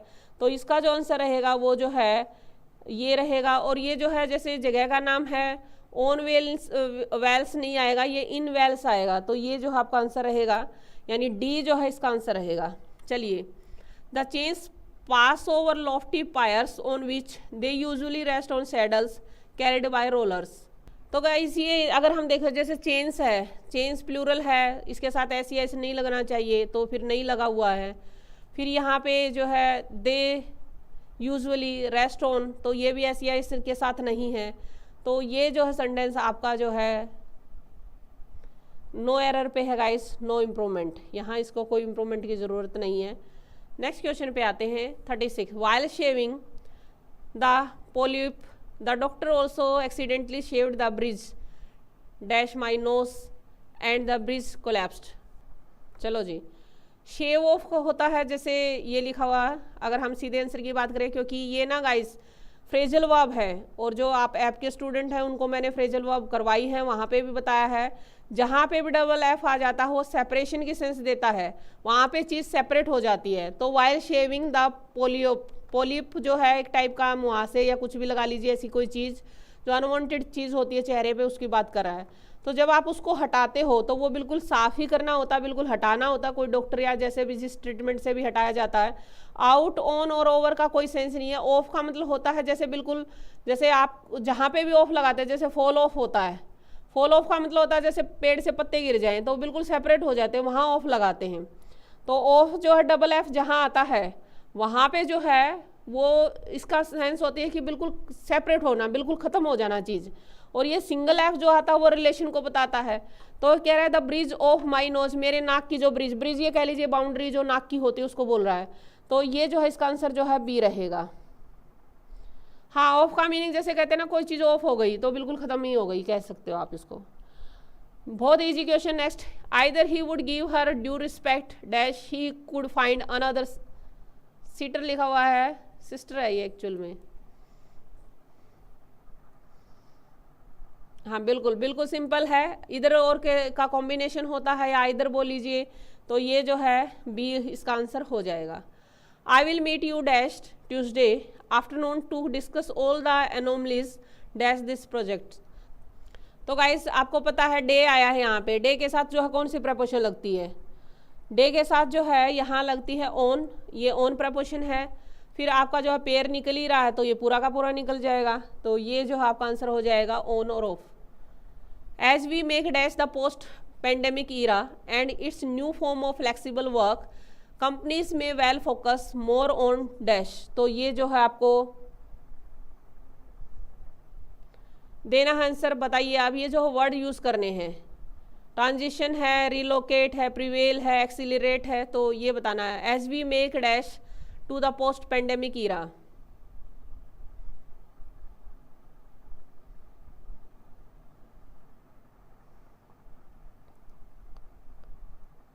तो गाइस चलो इसको ले लेते हैं। ये कह रहा है as we make to the post pandemic era. तो यहाँ जो है इसका जो आंसर है गाइस, ट्रांजिशन क्या होता है? ट्रांजिशन होता है एक जगह से दूसरी जगह पे जाना। ये कह रहा है कि जब ट्रांजिशन पीरियड होता है, संक्रमण काल कहते हैं, जब एक पिछला जो पीरियड है वो तो पूरा छुटा नहीं है और सामने वाला जो है अभी शुरुआत हुई नहीं है, तो जो बीच का जो होता है दोनों के बीच का, तो उसको बोलते हैं। तो ये जो है इसका ट्रांजिशन पीरियड आएगा। We make transition to the post pandemic era and its new form of flexible work. यानी पेंडेमिक जो आया उसके बाद से जो है किसी भी टाइप का पेंडेमिक है तो कंपनियों ने जो है अपना फोकस जो है फंक्शनलिटी पे ले लिया है, यानी काम करने पे ज़्यादा ले लिया है। आप कोरोना से इसका एग्जांपल ले सकते हो कि जैसे हमने उससे पहले जो है कोविड से पहले कभी वर्क फ्रॉम होम नहीं सुना था, तो अब सुनने में आया। तो ये भी अपने आप में काम करने का तरीका बदला है। चलिए, अरे चलो जी, लास्ट क्वेश्चन पे आ गए हम। Nice thing about the small town of Buckline situated in Kansas is its symmetry। तो हम यहाँ से ले लेते हैं नाइस थिंग अबाउट, यहाँ तक है, ये अंडरलाइन वर्ड है। तो ये बहुत सिंपल क्वेश्चन है। चलिए गाइस, तो ये जो है डी आंसर है इसका बिल्कुल ठीक, क्योंकि सुपरलेटिव डिग्री आई है तो सुपरलेटिव से पहले जो है द आर्टिकल लगता है, तो यहाँ पे भी वो लगा दिया है। इस क्वेश्चन को पहले ध्यान से देखिए। जो क्वेश्चन है ग्रामर है डेफिनेटली ये भी, लेकिन ग्रामर को थोड़ा सा समझना पड़ेगा, इसका डायरेक्शन नहीं दे रखा इसके अंदर, तो मैं बता देती हूँ ये क्या है। क्वेश्चन है it was decided that the young man should, ये फर्स्ट क्वेश्चन फर्स्ट सेंटेंस है। Second sentence spend the years of his captivity under the, ये सेकंड क्वेश्चन है। और थर्ड है strict supervision in one of the lodges, ये third question है। In the bankers garden, ये fourth question है। इसमें आपको वो बताना है जो ठीक सेंटेंस है, जो गलत है वो नहीं बताना है। ध्यान से सुन लीजिए, इसमें जो है आपको जो सेंटेंस बताना है वो ठीक वाले बताने हैं, गलत वाले नहीं बताने। यानी राइट सेंटेंस बताना आपको, जो ग्रामेटिकली करेक्ट है वो बताना है, ग्रामेटिकली इनकरेक्ट है उसको नहीं बताना। तो मैं लिख देती हूँ, आपको जो है इसमें जो ग्रामेटिकली करेक्ट है उनको बताना है गाइस। आई थिंक क्लियर हो गया होगा। ऐसे क्वेश्चन जो भी आएंगे उनमें कोई चेंज होगा तो मैं बता दूंगी, बाकी आप जो है समझ गए होंगे आपको क्या बताना है, क्या करना है। डायरेक्शन इसमें नहीं आ पाई, आई थिंक पता नहीं क्यों नहीं आई। तो चलिए अब इसको सोल्व कर देते हैं गाइस। तो इसके अंदर जो है पहले सेंटेंस को, हर सेंटेंस को चेक करना, मतलब आप ये समझ सकते हो कि ये ग्रामर तो है लेकिन थोड़ी सी लेंदी बना दी है। इसको टफ बनाने का कारण क्या है कि सेंटेंस 4 दे के और आपसे पूछ रहे हैं राइट बताइए। कॉमन एरर में कम से कम ये है कि एक सेंटेंस के पोर्शन होते हैं फिर उसमें एरर निकालनी होती है। यहाँ एरर की बजाय आपसे पूछा है कि राइट सेंटेंस बताइए। तो आपको फर्स्ट सेंटेंस देखना है, it was decided that the young man should. तो पहले आपको जो है आपका फर्स्ट सेंटेंस है इसको चेक कीजिए, it was decided that the young man should. तो यहाँ पे जो है यहाँ जो है was, it was decided that the young man should, ये जो है सेंटेंस राइट है। अब सेकंड सेंटेंस देखते हैं। सेकंड सेंटेंस में शुड के बाद जो है फर्स्ट फॉर्म लगती है, तो क्योंकि वैसे ये पूरा एक पैराग्राफ है, मतलब कि आपस में इंटरलिंक्ड है, छोटा सा पैराग्राफ है ये कह सकते हो। तो इसमें यहाँ स्पेंड जो है, यहाँ जो है फर्स्ट फॉर्म है, ये भी ठीक है। Spend the years of his captivity under the. अब जो थर्ड सेंटेंस है इसके अंदर जो है स्ट्रिक्ट की जो है सुपरलेटिव डिग्री बनाई हुई है, तो ये सेंटेंस पहले ही गलत हो गया। तो आपका जो क्वेश्चन का आंसर रहेगा वो गाइस जो है डी रहेगा, यानी फर्स्ट, सेकंड और फोर्थ। ये सेकंड क्वेश्चन पे आ जाते हैं guys. Select the sentence from the given option that confirms to standard English usages.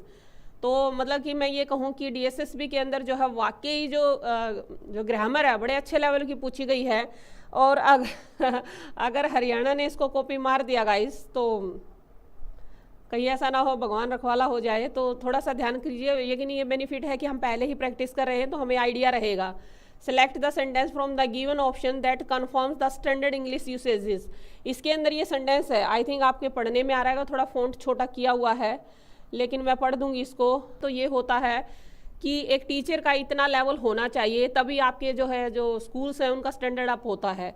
चलो जी, फिर भी क्वेश्चन को देख लेते हैं। Many organization hesitate to change working condition as they believe it will have a negative impact on their productivity. तो ये sentence एक ही है, आपको इसमें ये बताना है कि जो सही सेंटेंस है वो कौन सा है। चलो स्टूडेंट आप चेक करते हैं क्योंकि लंबा है ये क्वेश्चन और इस तरह के और भी हैं। तो ग्रामर का स्टैंडर्ड इस तरह से है, आप देखिए अपने आप ही। तो मैनी ऑर्गेनाइजेशन, अब आपका सब्जेक्ट जो है, लेकिन ये ऐसा नहीं है कि टफ होते हैं, क्वेश्चन टफ नहीं है लेकिन लेंदी बना के टफ किया गया है। तो मैनी ऑर्गेनाइजेशन आपका सब्जेक्ट जो है प्लूरल है, फिर यहाँ पे हेजिटेट जो है फर्स्ट फॉर्म है, तो प्लूरल के साथ प्लूरल वर्ब लगती है, ठीक है। अब यहाँ पे दूसरे को देख लेते हैं, मैनी ऑर्गेनाइजेशन हेजिटेट्स लिखा हुआ है, तो ये गलत हो गया। अब इसमें जो है हेजिटेट्स तो है, लेकिन यहाँ फिर नेक्स्ट देखना होगा, यहाँ चेंजिंग वर्ब कंडीशन। हेजिटेट यानी एक वर्ब के बाद जब दूसरी वर्ब आती है तो इन्फिनिटिव का यूज़ करते हैं, लेकिन यहाँ यूज़ नहीं है, तो आपका सी भी सेंटेंस रॉन्ग हो गया। Many organization hesitate to change condition of working for के बाद जो है अगर कोई आपकी प्रपोशन आ जाती है गाइस, यानी आपकी जो है कोई प्रपोशन आप यूज़ कर देते हैं, आउट डाउन अबाउट को छोड़ के बाकी जो भी प्रपोशन आती है उनके बाद जो है आपका जो यूज़ होता है वो जो है जीरंड को यूज़ किया जाता है, बेयर इन्फिनिटी को यूज़ नहीं किया जाता, तो ये भी सेंटेंस रॉन्ग हो गया। तो आपका सेंटेंस जो है ए है। अब आगे चलते हैं। Pinterest have taken a bold step in to become the first major social media network to ban weight lose AdWords. AdWords यानी एडवर्टाइजमेंट है एक टाइप से, ये एडवर्टीजमेंट जिसको बोलते हैं। तो गाइस ये भी सेम ऐसा ही सेंटेंस है, इसमें आपको जो है करेक्ट को निकालना है, यानी इसमें भी आपको जो है जो करेक्ट सेंटेंस हो वो बताइए, इनकरेक्ट को नहीं निकालना, करेक्ट को निकालना है। क्वेश्चन को ले लेते, जैसे गाइस ये लिखा हुआ Pinterest हैव टेकन, यानी अब इसको ना अगर हम बात करें to become the first major social media network, यानी एक टाइप का सोशल मीडिया है ये कुछ, तो इसके से पहले द आर्टिकल कुछ आना चाहिए, यानी ये कोई प्रोग्राम है या फिर न्यूज़पेपर है, जर्नल है, ऐसा कुछ है, तो यहाँ पे जो है द आर्टिकल होना चाहिए, तो इसलिए हमारा फर्स्ट सेंटेंस जो है रॉन्ग हो जाएगा। अब to become the first major social media network, तो यहाँ पे जो है to become the first major social media network, तो यहाँ पे जो है जो सेकंड सेंटेंस है, यानी इसका जो सोशल मीडिया नेटवर्क, ये सेंटेंस तो बिल्कुल राइट है क्योंकि इसमें तो कुछ है ही नहीं ऐसा। और यहाँ पे to ban weight loss advertise, तो यहाँ पे जो है अगर पूरे सेंटेंस को एक बार कंबाइन करके पढ़ लीजिए, Printers have taken a bold step in. अब देखो यहाँ पे इन प्रपोजिशन है और यहाँ पे टू प्रपोजिशन है, तो अगर हम इसके पोर्शन हटाएंगे तो एक ही सेंटेंस बनेगा ना। तो आप इस एक सेंटेंस को पढ़ के देखो, इन टू का क्या मतलब हुआ, तो यहाँ पे जो है ये भी रॉन्ग हो गया है, यानी जो है इनका और जो है टू का कोई कॉम्बिनेशन नज़र नहीं आता है, तो आपका जो है सेकंड सेंटेंस भी रॉन्ग हो गया। सोशल मीडिया नेटवर्क, ये आपका सेंटेंस राइट है। To ban weight loss adverts, तो आपका जो आंसर रहेगा गाइज वो जो है सी रहेगा। चलिए next sentence, the beggar said to me please give me something to eat. तो ये जो है नरेशन चेंज करना है, मतलब आपको ये नहीं बताया गया, यहाँ पे डायरेक्शन आज पता नहीं क्यों मिसिंग है गाइज। तो ये एक्चुअल में डायरेक्शन ये है इसके अंदर कि भाई आपको जो ना डायरेक्ट हो इनडायरेक्ट हो अपने आप देखना है कि किस में आपको बदलना है। तो आपके लिए क्वेश्चन आई थिंक काफ़ी ईजी रहेगा। तो इसमें क्या है आपको ये देखना है, ये ऑलरेडी जो है आपका डायरेक्ट स्पीच है, इसको इनडायरेक्ट स्पीच में लेके आना है, तो नरेशन है ये सेंटेंस आप कह सकते हो। तो हम इसको देख लेते पहले, क्या the beggar said to me please, please आया है, यानी ये सेंटेंस बेसिकली क्या है आपका इम्पेरेटिव है, यानी इम्पेरेटिव सेंटेंस चल रहा है। अब इम्पेरेटिव को किस में बदलते हैं, प्लीज़ भी आया तो रिक्वेस्ट में होना चाहिए, तो ये सेंटेंस अपने आप गलत हो जाता है। इसके अंदर जो है रिक्वेस्टेड तो है, लेकिन इम्पेरेटिव सेंटेंस में टू लगा के सेंटेंस को कन्वर्ट करते हैं, तो ये भी गलत हो गया। The beggar requested to give him something to eat, अब यहाँ पे जो है सी भी है लेकिन डी भी देख लेते हैं। The beggar said to me, तो यहाँ तो ऐसा यहाँ पे सैड टू मी है, तो ये जो है चेंज करना चाहिए था रिपोर्टिंग वो चेंज नहीं हुआ है, तो आपका आंसर जो है वो सी है। नेक्स्ट पे चलते हैं, let me higher A cab driver for this journey, तो ये सेंटेंस है आपके पास, ये भी जो है इसी टाइप के डायरेक्शन है, क्योंकि इनमें ये नहीं बताया जाता गाइस, डायरेक्शन नहीं है। आज मेरे ख्याल से टाइपिंग वाले को हमने बोला नहीं होगा तो उसने भी नहीं लिखा, सिर्फ क्वेश्चन डाल रखे हैं, तो वो ऐसे नहीं बताते कि ये डायरेक्ट है या इनडायरेक्ट है, यानी डायरेक्ट और इनडायरेक्ट ऐसे लिख देते हैं वो, तो आपको देखना होगा कि ये क्या है, फिर उसके अकॉर्डिंग चेंज करना होगा। ऐसे ना ही ये बताते हैं कि एक्टिव है कि पैसिव, एक्टिव को पैसिव में चेंज करो, एक्टिव पैसिव जो है इस तरह दोनों लिख देते हैं, फिर आपको जो सुटेबल लगता है वो देखिए। तो अब जो है 45 का मोस्टली का आपका आंसर आ गया है। तो let me higher A cab driver for this journey, तो ये सेंटेंस को आपको जो है पैसिव जो है डायरेक्ट से इनडायरेक्ट में जाना है, तो लेट मी हायर ए कैब ड्राइवर। तो आप जो है ये आपको पता है इम्पेरेटिव का जो सेकंड पार्ट होता है जिसमें लेट से सेंटेंस बनते हैं। लेट वाले सेंटेंस में 3 चीज़ें होती हैं गाइस, सजेशन होता है और जो है प्रपोजल होता है, और सजेशन और प्रपोजल एक ही बात है डेफिनेटली, तो और एक जो है परमिशन होती है। तो नॉर्मली जो है ये आपके सेंटेंसेस में होती हैं लेट वाले सेंटेंस में। तो अब हम इस सेंटेंस को चेंज करेंगे, तो सेंटेंस को हम चेंज करेंगे तो लेट मी वाले सेंटेंस को देखें। जैसे इसमें सजेस्टेड है, सजेस्टेड तो दे रखा है लेकिन ये यू आर से सेंटेंस बना हुआ। लेट वाले सेंटेंस यू आर से नहीं बनते गाइस। जो इंपेरेटिव का फर्स्ट पोर्शन होता है वो आपकी फर्स्ट फॉर्म प्लस ऑब्जेक्ट, वो सेंटेंस यू आर से बनते हैं। लेट वाले सेंटेंस को लेट के मेथड पे ही चेंज किया जाता है। इसमें भी यही मिस्टेक है। और फिर हम जो है एक बार बी को देख लेते हैं। तो हमारे पास क्या है यहाँ पे ये ऑब्जेक्टिव केस है और ये एक्चुअल में हमारे पास ऑब्जेक्ट है, यानी 2 ऑब्जेक्ट हैं, एक डायरेक्ट ऑब्जेक्ट है, इनडायरेक्ट ऑब्जेक्ट है। जहाँ पे पर्सन आ जाता है वो इनडायरेक्ट ऑब्जेक्ट होता है, जहाँ पे कोई थिंग या जो है एनिमल आ जाता है वहाँ जो है वो डायरेक्ट ऑब्जेक्ट होता है। तो लेट वाले सेंटेंस को हम डायरेक्ट ऑब्जेक्ट के बिना नहीं बना सकते, तो हमें जो है ये सेंटेंस को यहाँ से उठाना पड़ेगा। Let a cab driver be hired by me for this journey. तो इसका आंसर जो है बी रहेगा।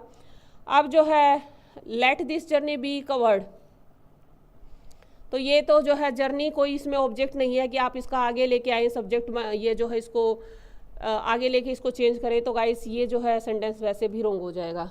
तो चलिए आगे देखते हैं। Select the sentence from the given option that confirm the 2 standard English usages. तो आपको इसमें से जो सेंटेंस ग्रामेटिकली सही लगता हो वो बताना है। चलो इसको देखते हैं। ये भी कह रहा है कि स्टैंडर्ड इंग्लिश में होना चाहिए आपका सेंटेंस। तो आप पहले सेंटेंस को, सेंटेंस तो वही एक ही है, ही डिड नॉट नो। तो हमें पहले ये देखना पड़ेगा ये सब्जेक्ट है हमारा, इसका जो है पास्ट में बना हुआ है। पास्ट में जो है डिड आता है तो फर्स्ट फॉर्म लगती है। और यहाँ पे वेदर है, he should take the right hand fork or the left hand.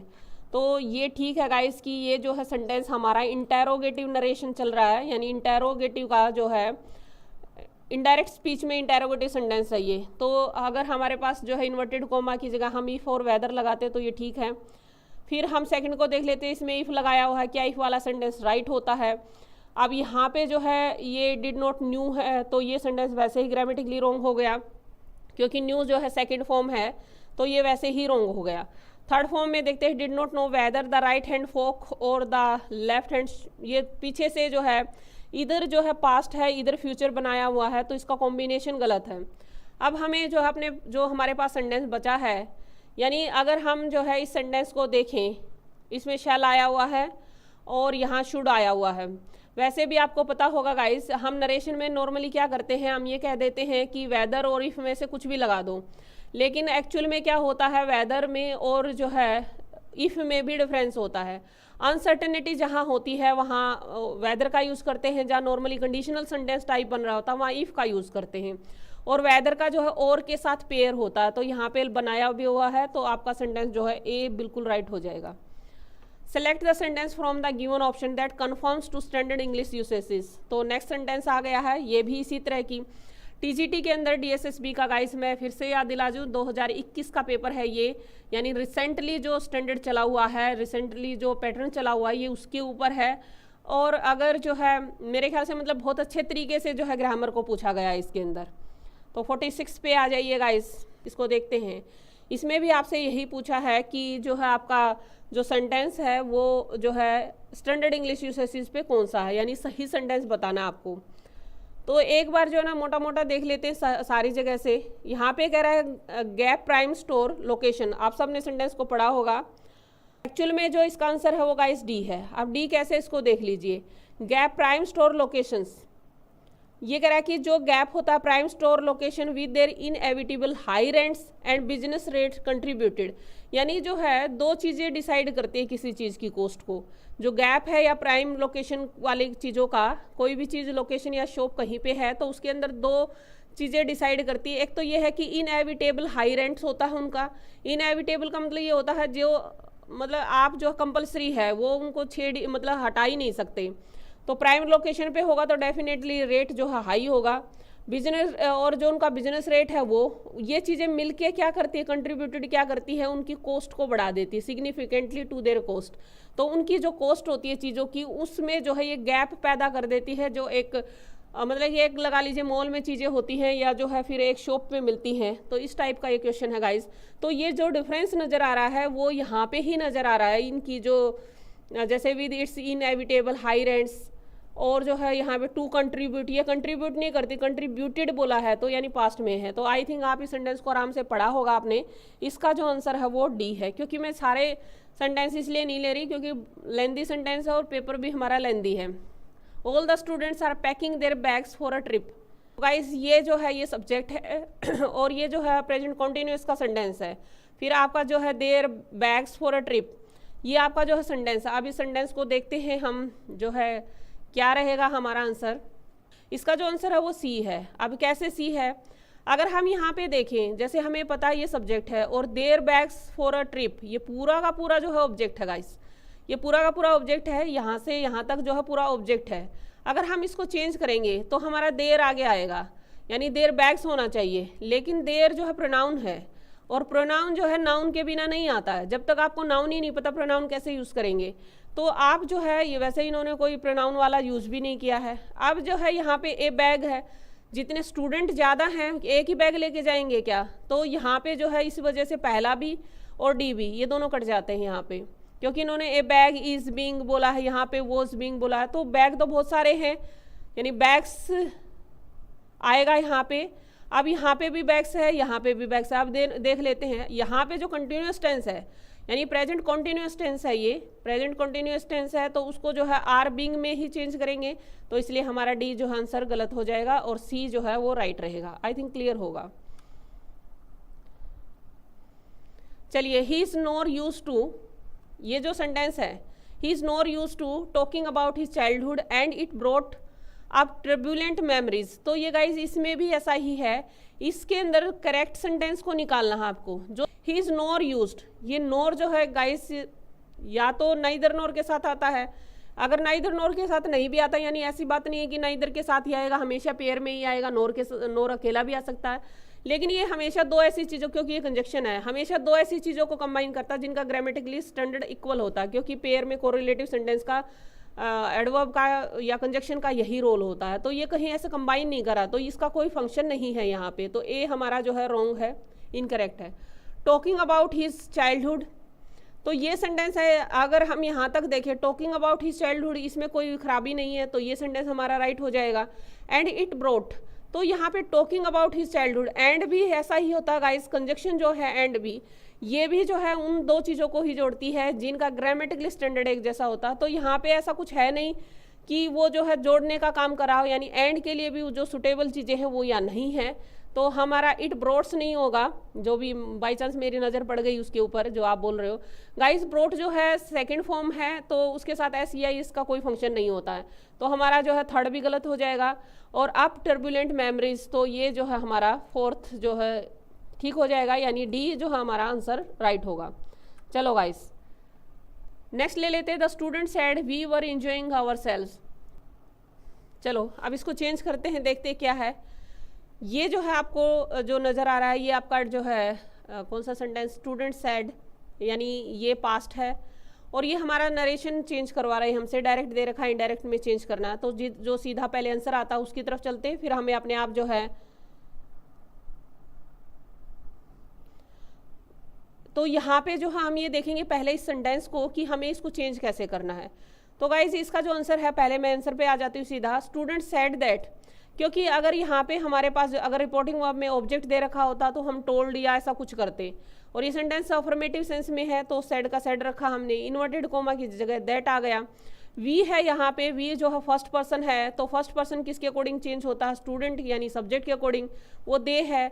अब यहाँ पे जो आपका जो है पास्ट कंटिन्यूस है, ये पास्ट कंटिन्यूस को किस में चेंज करते हैं, हैड बीन में चेंज करते हैं, तो ये हो गया हैड बीन इंजॉइंग देमसेल्व्स। तो आई थिंक ये अपने आप क्लियर हो गया होगा, ये डी आंसर है, वैसे सॉरी बी आंसर है। तो चलिए नेक्स्ट है, had the balloons been filled by him, ये भी आपको जो है आपके सेंटेंस है एक्टिव और पैसिव, ये ऐसे लिख के दिया हुआ गाइज, आगे आप जानो क्या करना है इसका, यानी वो बताया नहीं है कि एक्टिव है पैसिव है, बाकी आप लोगों ने चेंज कर दिया है, जो भी आंसर है आप लोगों के आ चुके हैं। तो गाइस ये ऐसे कोई बताता नहीं है कि एक्टिव सेंटेंस है इसको पैसिव में चेंज करो, पैसिव है कि एक्टिव में चेंज करो, खाली आपको जो है बस एक्टिव पैसिव है और उसको जो है ग्रामेटिकली ठीक कीजिए, ऐसे बताया जाता है। ये इनके ऊपर जो है डायरेक्शन दी गई थी। एक्टिव और पैसिव का क्या होता है कि जैसा बेसिकली सेंटेंस हमारे पास होता है वैसा ही हमें रखना होता है। तो बलून जो है वो आपका सब्जेक्ट है और आपका जो है हेल्पिंग वर्ब को बाहर निकाल दिया है, यानी सेंटेंस हमारा इंटेरोगेटिव है। फिर बीन और फील्ड बाय हिम, यानी ये आपके पास पैसिव है, इसको एक्टिव में करना है। अब जो है ये ऑब्जेक्ट है, इसको सब्जेक्ट बना दो, तो ही जहाँ पे दिख रहा है तो यहाँ पे जो है कहीं इन दोनों में नहीं है, पहले एक बार सीधे आंसर पे आ जाते हैं, तो डी आंसर है। अब ही आ गया हमारा, यानी हमारा ये पैसिव वॉइस दे रखा, हमें उसको एक्टिव में चेंज करना है, तो हमारा सब्जेक्ट हो गया। अब बेसिकली हमें क्या पता होता है कि भाई हमारा जैसा सेंटेंस है वैसा ही रखिए, एक्टिव है तो इंटेरोगेटिव है तो इंटेरोगेटिव, नेगेटिव है तो नेगेटिव। तो हमारा जो है हेड वो बाहर ही आएगा, और जो है ही के साथ हेड का ऐसा नहीं है सिंगुलर प्लूरल का, तो वो रहेगा। हेड के साथ थर्ड फॉर्म आती है वो भी है, तो सेंटेंस हमारा जो है शेप में आ गया है।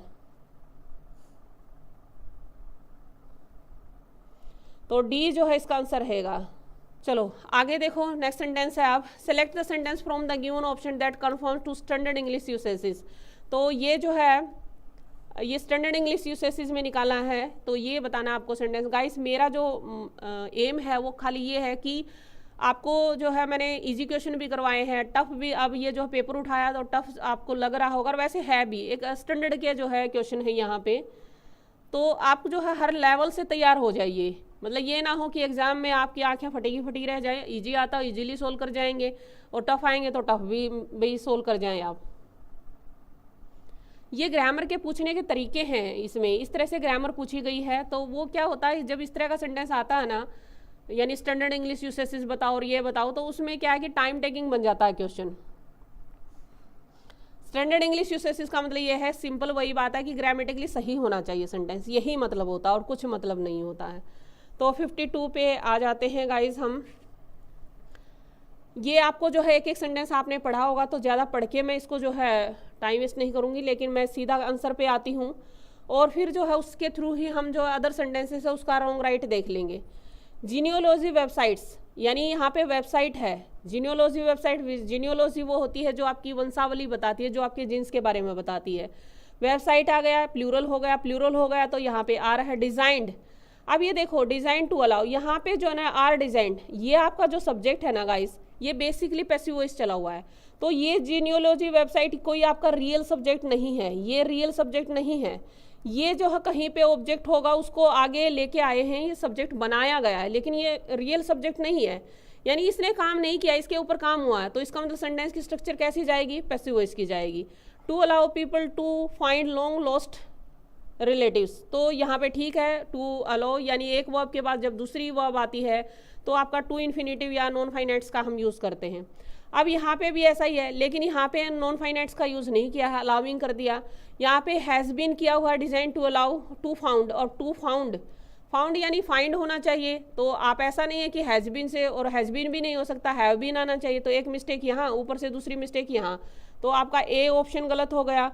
और जो है genealogy website are designed to people to finding, तो टू जो है प्रेपोजिशन जहाँ आ जाती है गाइस, तो उसके बाद फर्स्ट फॉर्म का यूज़ करते हैं, तो यानी इन्फिनिटिव का यूज़ करेंगे हम, तो ये भी जो है सेंटेंस गलत हो जाएगा। पता कैसे करेंगे गाइस, पता ऐसा करना होता है कि थोरोली ग्रामर आनी चाहिए। आपके सामने जो सेंटेंस है उसकी आपको जो जैसे ही लिखिए तो उसमें प्रॉपर वे से बताया कि स्टैंडर्ड इंग्लिश यूसेजेस का ध्यान रखिए, यानी हर ये जो पता कैसे करेंगे वो मैं पता ही तो बता रही हूँ आपको कि आपको सेंटेंस कैसे चेक करना है।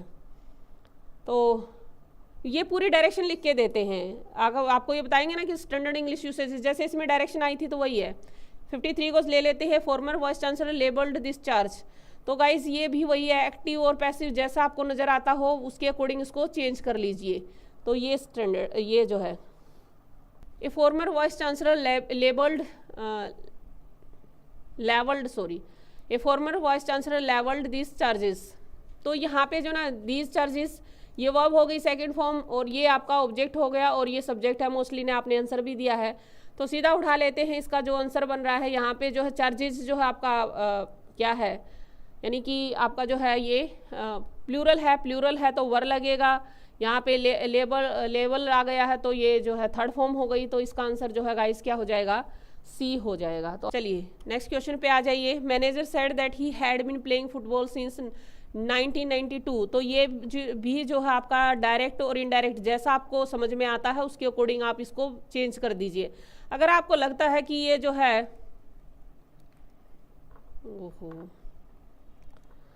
तो डायरेक्ट और इनडायरेक्ट के अकॉर्डिंग जैसे आपको ठीक लगता है वैसे इसको चेंज कर दो, वैसे इसको यूज़ करेंगे आप। तो ये गाइस जो दे रखा है आपको sentence, the manager said that he had been playing football since 1992। तो ये जो है ना ये सेंटेंस आपका ऑलरेडी इनडायरेक्ट है, इसको डायरेक्ट में चेंज करना है। तो यहाँ पे हैड बीन आया हुआ है, हैड बीन आया हुआ है, यहाँ सेड है, तो इसको निकाल दो आप। अब जो है देख लेते हैं कौन सा है।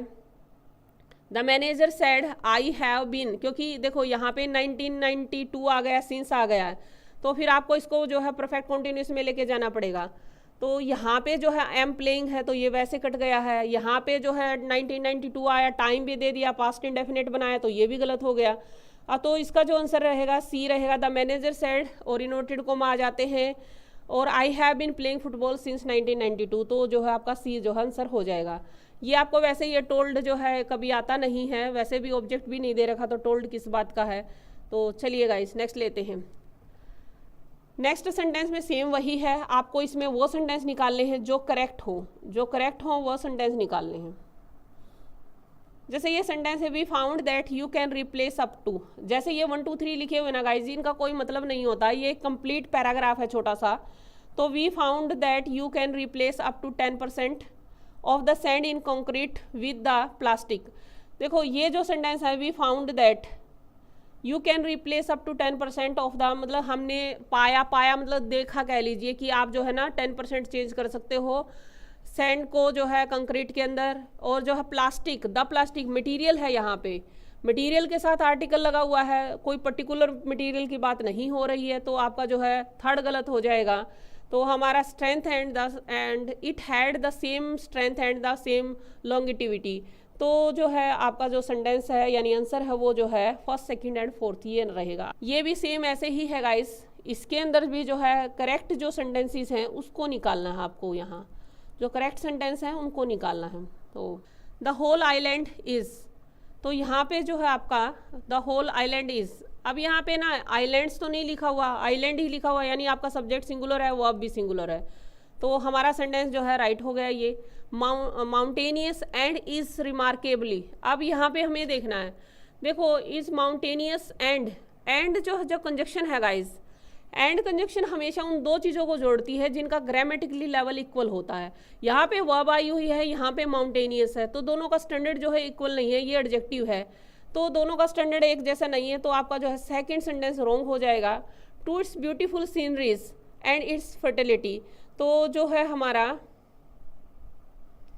अब यहाँ पे इट्स ब्यूटीफुल सीनरीज, सीनरीज आपको पता है प्लूरल नहीं होता, सीनरीज कोई वर्ड नहीं होता, सीनरी ही होता है, यानी जिसको हम दृश्य कहते हैं तो वो सीनरीज कोई वर्ड नहीं होता, यानी उसका प्लूरल सीनरी का सीनरी ही रहता है। तो आपका जो है थर्ड सेंटेंस भी रॉन्ग है, तो हमारा सेंटेंस कौन सा हुआ, फर्स्ट और फोर्थ, यानी इसका आंसर जो है सी रहेगा। तो आई थिंक आपको जो है क्लियर हो गया होगा। नेक्स्ट क्वेश्चन पे आ जाइए, अब नेक्स्ट क्वेश्चन पे चलते हैं। I can't explain my ordeal to you, तो ये जो है ना ये भी जो है आपका है ये एक्टिव पैसिव है गाइड्स, तो जो आपको जैसा नजर आता है उसके अकॉर्डिंग इसको चेंज कर दीजिए, एक्टिव पैसिव है ये। चलिए तो जो है हम सेंटेंस को लेते हैं, देखते हैं, क्योंकि इजी क्वेश्चन है हमारे पास, एक्टिव पैसिव चेंज किया। I can't explain my ordeal to you, तो यहाँ पे माई ऑर्डियल जो है ऑब्जेक्ट हो गया, एक्सप्लेन जो है वर्ब है, और कैन नॉट जो है मोडाल्स है आपका, हेल्पिंग वर्ब कह लीजिए, ऑक्सिलरीज कह लीजिए, whatever you want to say कह सकते हो आप, जो भी इसको कहना चाहे, ये सब्जेक्ट हो गया। और ये हमारा जो है जो दूसरा ऑब्जेक्ट है वो है, ये भी ऑब्जेक्ट है, ये कह लीजिए, ये जो आपका इनडायरेक्ट ऑब्जेक्ट है तो है, ये डायरेक्ट ऑब्जेक्ट है। इस तरह से आपके पास सेंटेंस आया हुआ है। अब हमें पता है कि हम जो है सेंटेंस जो चेंज करते हैं वो जो हम किससे चेंज करते हैं, डायरेक्ट ऑब्जेक्ट को लेते हैं, तो डायरेक्ट ऑब्जेक्ट आ गया हमने, वैसे तो किसी को भी लेके सेंटेंस को चेंज कर सकते हो आप, लेकिन my ordeal can not be, modals आया है, can not be explained to you, तो आई थिंक यही सब का आंसर है। चलते हैं गाइस आगे, नेक्स्ट क्वेश्चन पे आ जाइए। ये भी जो है एक्टिव पैसिव में से है, जो आपको लग रहा है, नज़र में आ रहा है आपके सामने जो है वो देख के, और सेंटेंस को चेंज कर लीजिए। इसकी डायरेक्शन ये है कि एक्टिव पैसिव है ये। हाँ जी, तो चेंज करेंगे। She turned everyone against me, she turned everyone against me, ये सेंटेंस है, तो इसको चेंज करेंगे आप। चलो जी, तो देखते हैं क्या है इसके अंदर। अब यहाँ पे क्या है, टर्न्ड क्या जो है वर्ब है, और एवरीवन जो है ऑब्जेक्ट है। अगेंस्ट मी ये दूसरा ऑब्जेक्ट है, यानी हमारे पास दो ऑब्जेक्ट हैं, और शी जो है हमारे पास सब्जेक्ट है। अब इसको चेंज करना है, तो हम जो है चेंज करेंगे, ऑब्जेक्ट से उठाएंगे, तो जो है एवरीवन को आगे ले आते हैं। बाकी इन दोनों में जो है वैसे ही गलत है, तो ये दूर से ही दिखाई दे रहे हैं कि रॉन्ग है। अब इन दोनों को देख लेते हैं, क्योंकि एवरीवन से दोनों ही सेंटेंस स्टार्ट है।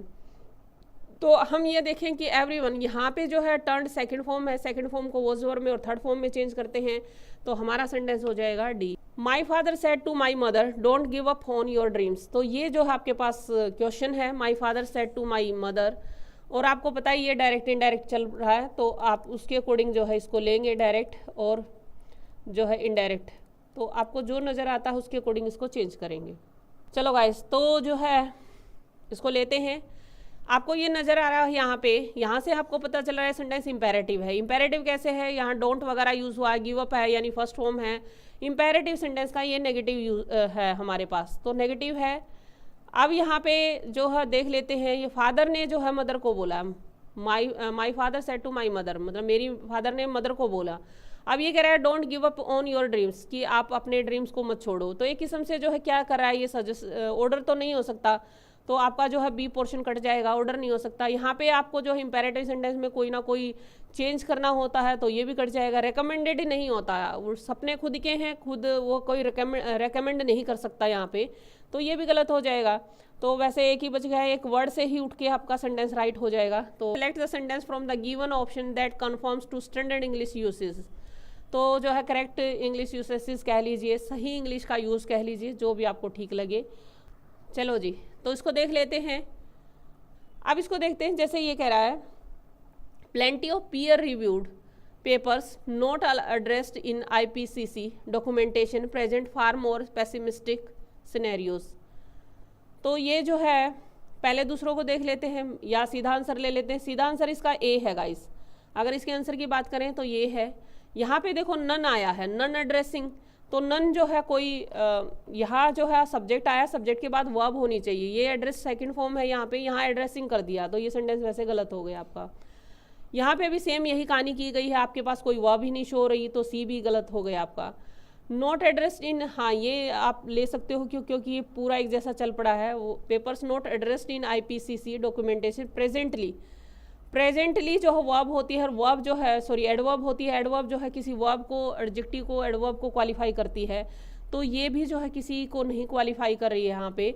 डॉक्यूमेंटेशन प्रेजेंट फार मोर पेसिमिस्टिक, प्रेजेंट यहाँ पे जो है एक किस्म से खुद ही जो है वर्ब की फॉर्म में है, तो आपकी अगर ये एडवर्ब है तो ये किसको क्वालिफाई कर रही है ऐसा भी नहीं बताया गया, तो ये जो आंसर इसका रहेगा फर्स्ट रहेगा। चलिए, what is the name of the, अब यहाँ पे जो है ये ग्रामर से बीच बीच में ग्रामर आती रहेगी जाती रहेगी, और ये जो है आपका आ गया क्वेश्चन लिटरेचर का। What is the name of the protagonist of the Franz Kafka's novel the Trial. देखो बेसिक पेपर जो ना, ये जो है फ्रांज काफ्का, पहले तो ये देख लो, ये पेपर जो है आपका TGT का है, ठीक है, TGT का पेपर है ये, लेकिन इसके अंदर जो लिटरेचर है ना, वर्ल्ड लिटरेचर पूछ लिया है। ऐसा भी नहीं है कि बहुत हैवी पूछा है गाइस, हल्के हल्के क्वेश्चन हैं, तो सिंपल क्वेश्चन है, ऐसा बात नहीं है। जिसने भी थोड़ा बहुत आइडिया होता है तो वो ये पढ़ लेता है। तो ये वर्ल्ड लिटरेचर में से है, और फ्रांज काफ्का जो है जर्मनी के हैं, तो जर्मन जो है राइटर हैं ये, यानी वैसे लिखते हैं इंग्लिश में है ट्रायल। तो ट्रायल जो है इसके अंदर इसका प्रोटैगनिस्ट का नाम पूछा है। वैसे देखा जाए तो कुछ भी क्वेश्चन नहीं है हाई लिटरेचर तो देखा जाए तो ये कोई भी बहुत डेप्थ का क्वेश्चन है नहीं। आप कुछ भी वर्क पढ़ेंगे सबसे पहले हीरो का नाम तो पता ही होना चाहिए। तो इसका जो आंसर है जोसेफ के है। गाइस ट्रायल के अंदर जैसा नाम है, ट्रायल क्या होता है, जैसे कि पुलिस वाले ले जाते हैं, कस्टडी में रखते हैं, ट्रायल होता है तब तक उसको टॉर्चर करते हैं। तो कहीं ना कहीं यही स्टोरी है कि कैसे जो है फ्रांज काफ्का ने भी जो आपका कॉलोनी है, तो जो ट्रायल है आपका, ट्रायल जो वर्क है, इसके अंदर क्या होता है कि जो होता है ना निग्रो, एक निग्रो को पकड़ लेते हैं अब निगरो को पकड़ा है तो निगरो को तो बेवजह भी पकड़ सकते हैं भाई, उनकी मर्जी है, निगरो है तो कैसे भी पकड़ो, और उसके ऊपर ट्रायल चलेगा जब चलेगा, उससे पहले उसको टॉर्चर करते हैं। तो ये जो है उससे रिलेटेड है। और ये जो है ग्रेगर सामसा, इसके अंदर ये भी जो है वैसे देखा जाए तो ये शॉर्ट स्टोरी है एक हमारी, ये तो एक शॉर्ट स्टोरी आती है जिसमें मेटाफोरसिस है ये, और इसके अंदर ये कैरेक्टर है, तो ये शॉर्ट स्टोरी का है। ये जो है मुझे कंफर्म तो नहीं है, लेकिन ये रशियन राइटर है जैसा इसका नाम है, तो दोस्तोयेवस्की का जो है वर्क है उसके अंदर ये कैरेक्टर है। तो सभी के ना मेन प्रोटैगनिस्ट दिए हुए हैं यहाँ पे। तो चलिए चलते हैं आगे। चलो गाइस, तो यहाँ पे which meter is used in a blank verse. Blank verse के अंदर कौन सा मीटर यूज़ किया जाता है? तो ट्रोकिक पेंटामीटर, आयम्बिक हेक्सामीटर, ट्रोकिक एक्सामीटर और आयम्बिक पेंटामीटर, ये हैं। आयम्बिक पेंटामीटर यूज़ करते हैं। गाइस मैं थोड़ा सा बता दूं आपको, यहाँ पहले मीटर क्या होता है उसकी बात कर लेते हैं, ज़रा सा हल्का सा बता दूं, क्योंकि मोस्टली को इनमें जो है जिनका टॉपिक नहीं है, तो इसके अंदर जो है मीटर, अगर आपने हिंदी में ना छंद पढ़ा हो, छंद सुना है, मेरे पास ग्रेजुएशन में ना वो थी संस्कृत थी, तो मैंने संस्कृत में छंद पढ़े हुए हैं, मतलब हिंदी में नहीं, मैंने संस्कृत के अंदर छंद पढ़े हुए हैं। तो ये जो है ना छंद क्या होता है, जो पोइट्री लिखी जाती है उसका जो आप राइमिंग कैसे तैयार करेंगे वो मीटर डिसाइड करता है। तो अब आप ट्रोकिया क्या होता है, पेंटामीटर क्या होता है, इसकी थोड़ी सी बात कर लेते हैं गाइस। जो आपका जैसे ये होता है ना, ट्रोकी कहाँ आएगा, ये एक फिट से तैयार करते हैं। जैसे हम तो हिंदी में आपने पढ़ा हो लघु दीर्घ ऐसे कुछ पढ़ा होगा, तो यहाँ पे उसी को जो है शॉर्ट और लॉन्ग बोल रहे हैं, या स्ट्रेस्ड और अनस्ट्रेस्ड ये होंगे। तो पेंटा का मीनिंग 5 होता है, पहले तो यहाँ कह देते हैं। हेक्सा का मतलब 6 होता है, और बाकी ये दोनों है ही। अब ट्रोकी क्या होता है, ट्रोकी का मतलब होता है जिसके अंदर जो ना पहले तो आपका स्ट्रेस आएगा फिर अनस्ट्रेस आएगा, यानी जो फुट चलेगा, जिसको हम एक वर्ड कहते हैं फुट चलेगा, पहले स्ट्रेस आएगा फिर अनस्ट्रेस आएगा। इसके अंदर तो ये होता है ट्रोकी के अंदर। और जो आयम्बिक के अंदर होता है कि पहले जो है अनस्ट्रेस आएगा फिर स्ट्रेस आएगा। ये है। अब ये एक और नया स्टैंडर्ड भी पूछा है गाइस इसके अंदर। ये जो क्वेश्चन है आपने सुना होगा, पैराजम्बल सुना होगा, सेंटेंस रीअरेंजमेंट सुना होगा, तो ये वो क्वेश्चन है, सेंटेंस रीअरेंजमेंट कह लीजिए, या फिर आप इसको कह सकते हो पैराजम्बल्ड कह लीजिए, कुछ भी कह सकते हो आप, इनका नाम ये कोई भी कह सकते हो। तो ये एक्चुअल में क्या है, ये जिसके आगे कोई अल्फ़ाबेट नहीं लिखा हुआ, इसका मतलब ये इंडिपेंडेंट सेंटेंस है, यानी ये इस अरेंजमेंट का पहला सेंटेंस, एक टाइप से छोटा सा पैराग्राफ है। और तो इसका आंसर जो है गाइस डी है। Very good. चलो जी, तो नेक्स्ट चलते हैं, तो इसको समझाने की ज़रूरत नहीं है। हाँ, which one of the following is not related to Victorian era literature. तो जो विक्टोरियन ईरा से रिलेटेड नहीं है वो बताना आपको। Which one of the following is not related to Victorian era. अब जो अरेंजमेंट है पैराजम्बल्ड है ना गाइस, ये बहुत कॉमन चीज़ हो गई, सारे एग्जाम में देने लग गए हैं। चलो जी, तो जो है इसके अंदर जो है विक्टोरियन ईरा के अंदर जो है रिवॉल्यूशन आ गया था, इंडस्ट्रियल, ये ठीक है इसके अंदर है, तो ये हमारा आंसर नहीं है। तो गाइस जो स्ट्रीम ऑफ, सीधा आंसर पे आ जाते हैं। स्ट्रीम ऑफ कॉन्शियसनेस क्या होती है, जिसके अंदर जो है ये हमारी जो है मॉडर्न ईरा की टर्म है। तो मॉडर्न ईरा के अंदर जो वर्जीनिया वुल्फ इसको लिखती है स्ट्रीम ऑफ कॉन्शियसनेस में, तो ये जो है आपका जो है बी आंसर रहेगा इसका, क्योंकि हमें नोट में जवाब देना है, तो इसका आंसर जो है बी रहेगा। यूटिलिटेरियनिज्म क्या होता है, जिसके अंदर जो ना यूटिलिटी किस बात की है, यानी हर चीज़ को उपयोगिता देखो आप, यानी आप ये एक किस्म से ये कह सकते हो जिसमें हमें ये समझाया जाता है भाई काम का बंदा है तो बात कर लो, नहीं काम का बंदा है तो छोड़ दो, नमस्ते करने की ज़रूरत नहीं, हेलो हाय करने की ज़रूरत नहीं उसको।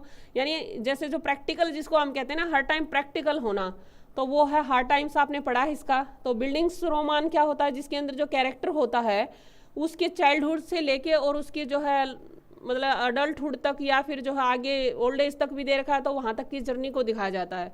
तो ये आपका जो है हाँ उपयोगिता होती है। Very good. तो आप इसको जो है, अब ये एक और जो है पैराजम्बल्ड है, अब जो आपके पास सामने आया है ये भी पैराजम्बल्ड है, इसको भी सेंटेंस जहाँ पे ये PQR ऐसा नजर आ जाए ना, तो समझ जाना चाहिए कि अरेंजमेंट दे रखी है, सेंटेंस अरेंजमेंट है ये। ये है आपके पास सेंटेंस अरेंजमेंट, इसको भी करना है, लेकिन इसमें क्या है, ये थोड़ी सी कॉम्प्लिकेटेड हो गई गाइस। क्यों हो गई? क्योंकि इसका फर्स्ट सेंटेंस नहीं दे रखा, इंडिपेंडेंट सेंटेंस नहीं दे रखा है, तो इस तरह से है।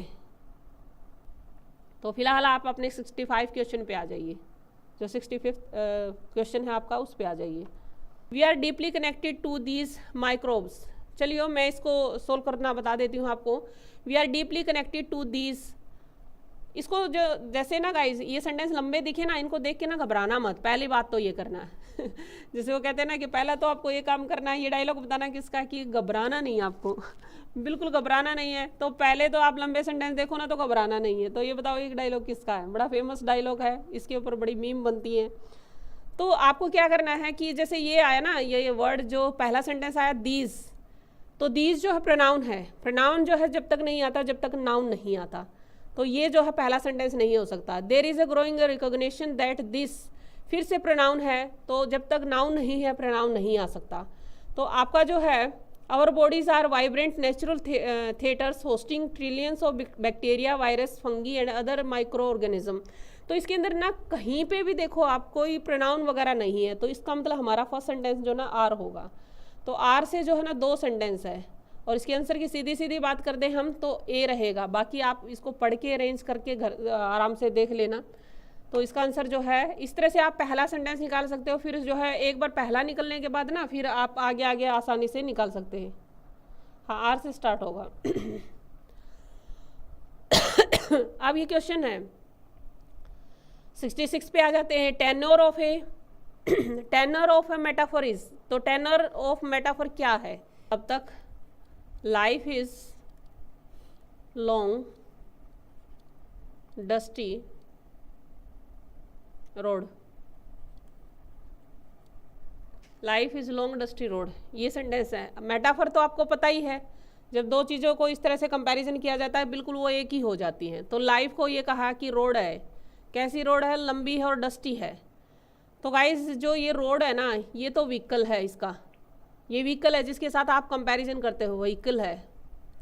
और जो ये लाइफ है यानी जो सब्जेक्ट है ना आपका, जो सब्जेक्ट है जिसका आप कंपैरिजन कर रहे हो, इसको टेनर बोलते हैं। तो इसका जो आंसर है गाइस वो जो है सी है। आइए चलते हैं आगे। आप फिर से आपके पास जो है अरेंजमेंट का सेंटेंस आ गया है, अरेंज कीजिए, रीअरेंज।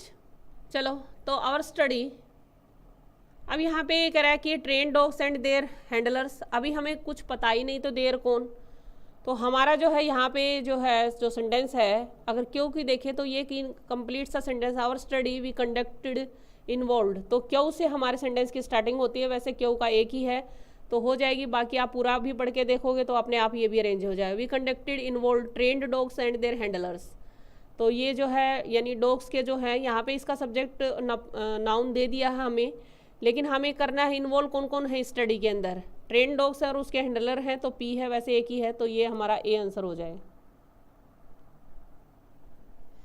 चलिए आगे ले लीजिए। 68 जो है फिर से आपको पूरा का पूरा जो अरेंज करना है, इसमें आपके पास इंडिपेंडेंट सेंटेंस नहीं है। चलो तो इसको देखते हैं। अब हम अगर हम जैसे यहाँ पे बी में देखें तो गाइस यहाँ पे ही है यानी सब्जेक्ट नहीं है हमारे पास। यहाँ पे एवरीवन है, ये भी एक टाइप का प्रोनाउन ही है, इसमें भी ही है, तो ये भी आपका सेंटेंस फर्स्ट नहीं हो सकता। तो हमारा जो फर्स्ट सेंटेंस बनेगा वो पी बनेगा, क्योंकि इसमें जो डेनियल लिखा हुआ है वो डेनियल जो है, तो डेनियल जो है वो आपका जो सब्जेक्ट है, ये सब्जेक्ट जो है डेनियल है, तो ये जो है इससे सेंटेंस स्टार्ट होगा। अब हमारे पास 2 हैं जो आपके शुरू हुए हैं पी से, तो हम देख लेते हैं। इसके बाद पी के बाद एक सेंटेंस पढ़ के देख लीजिए कि दोनों में से ऐसा आएगा क्यों आएगा।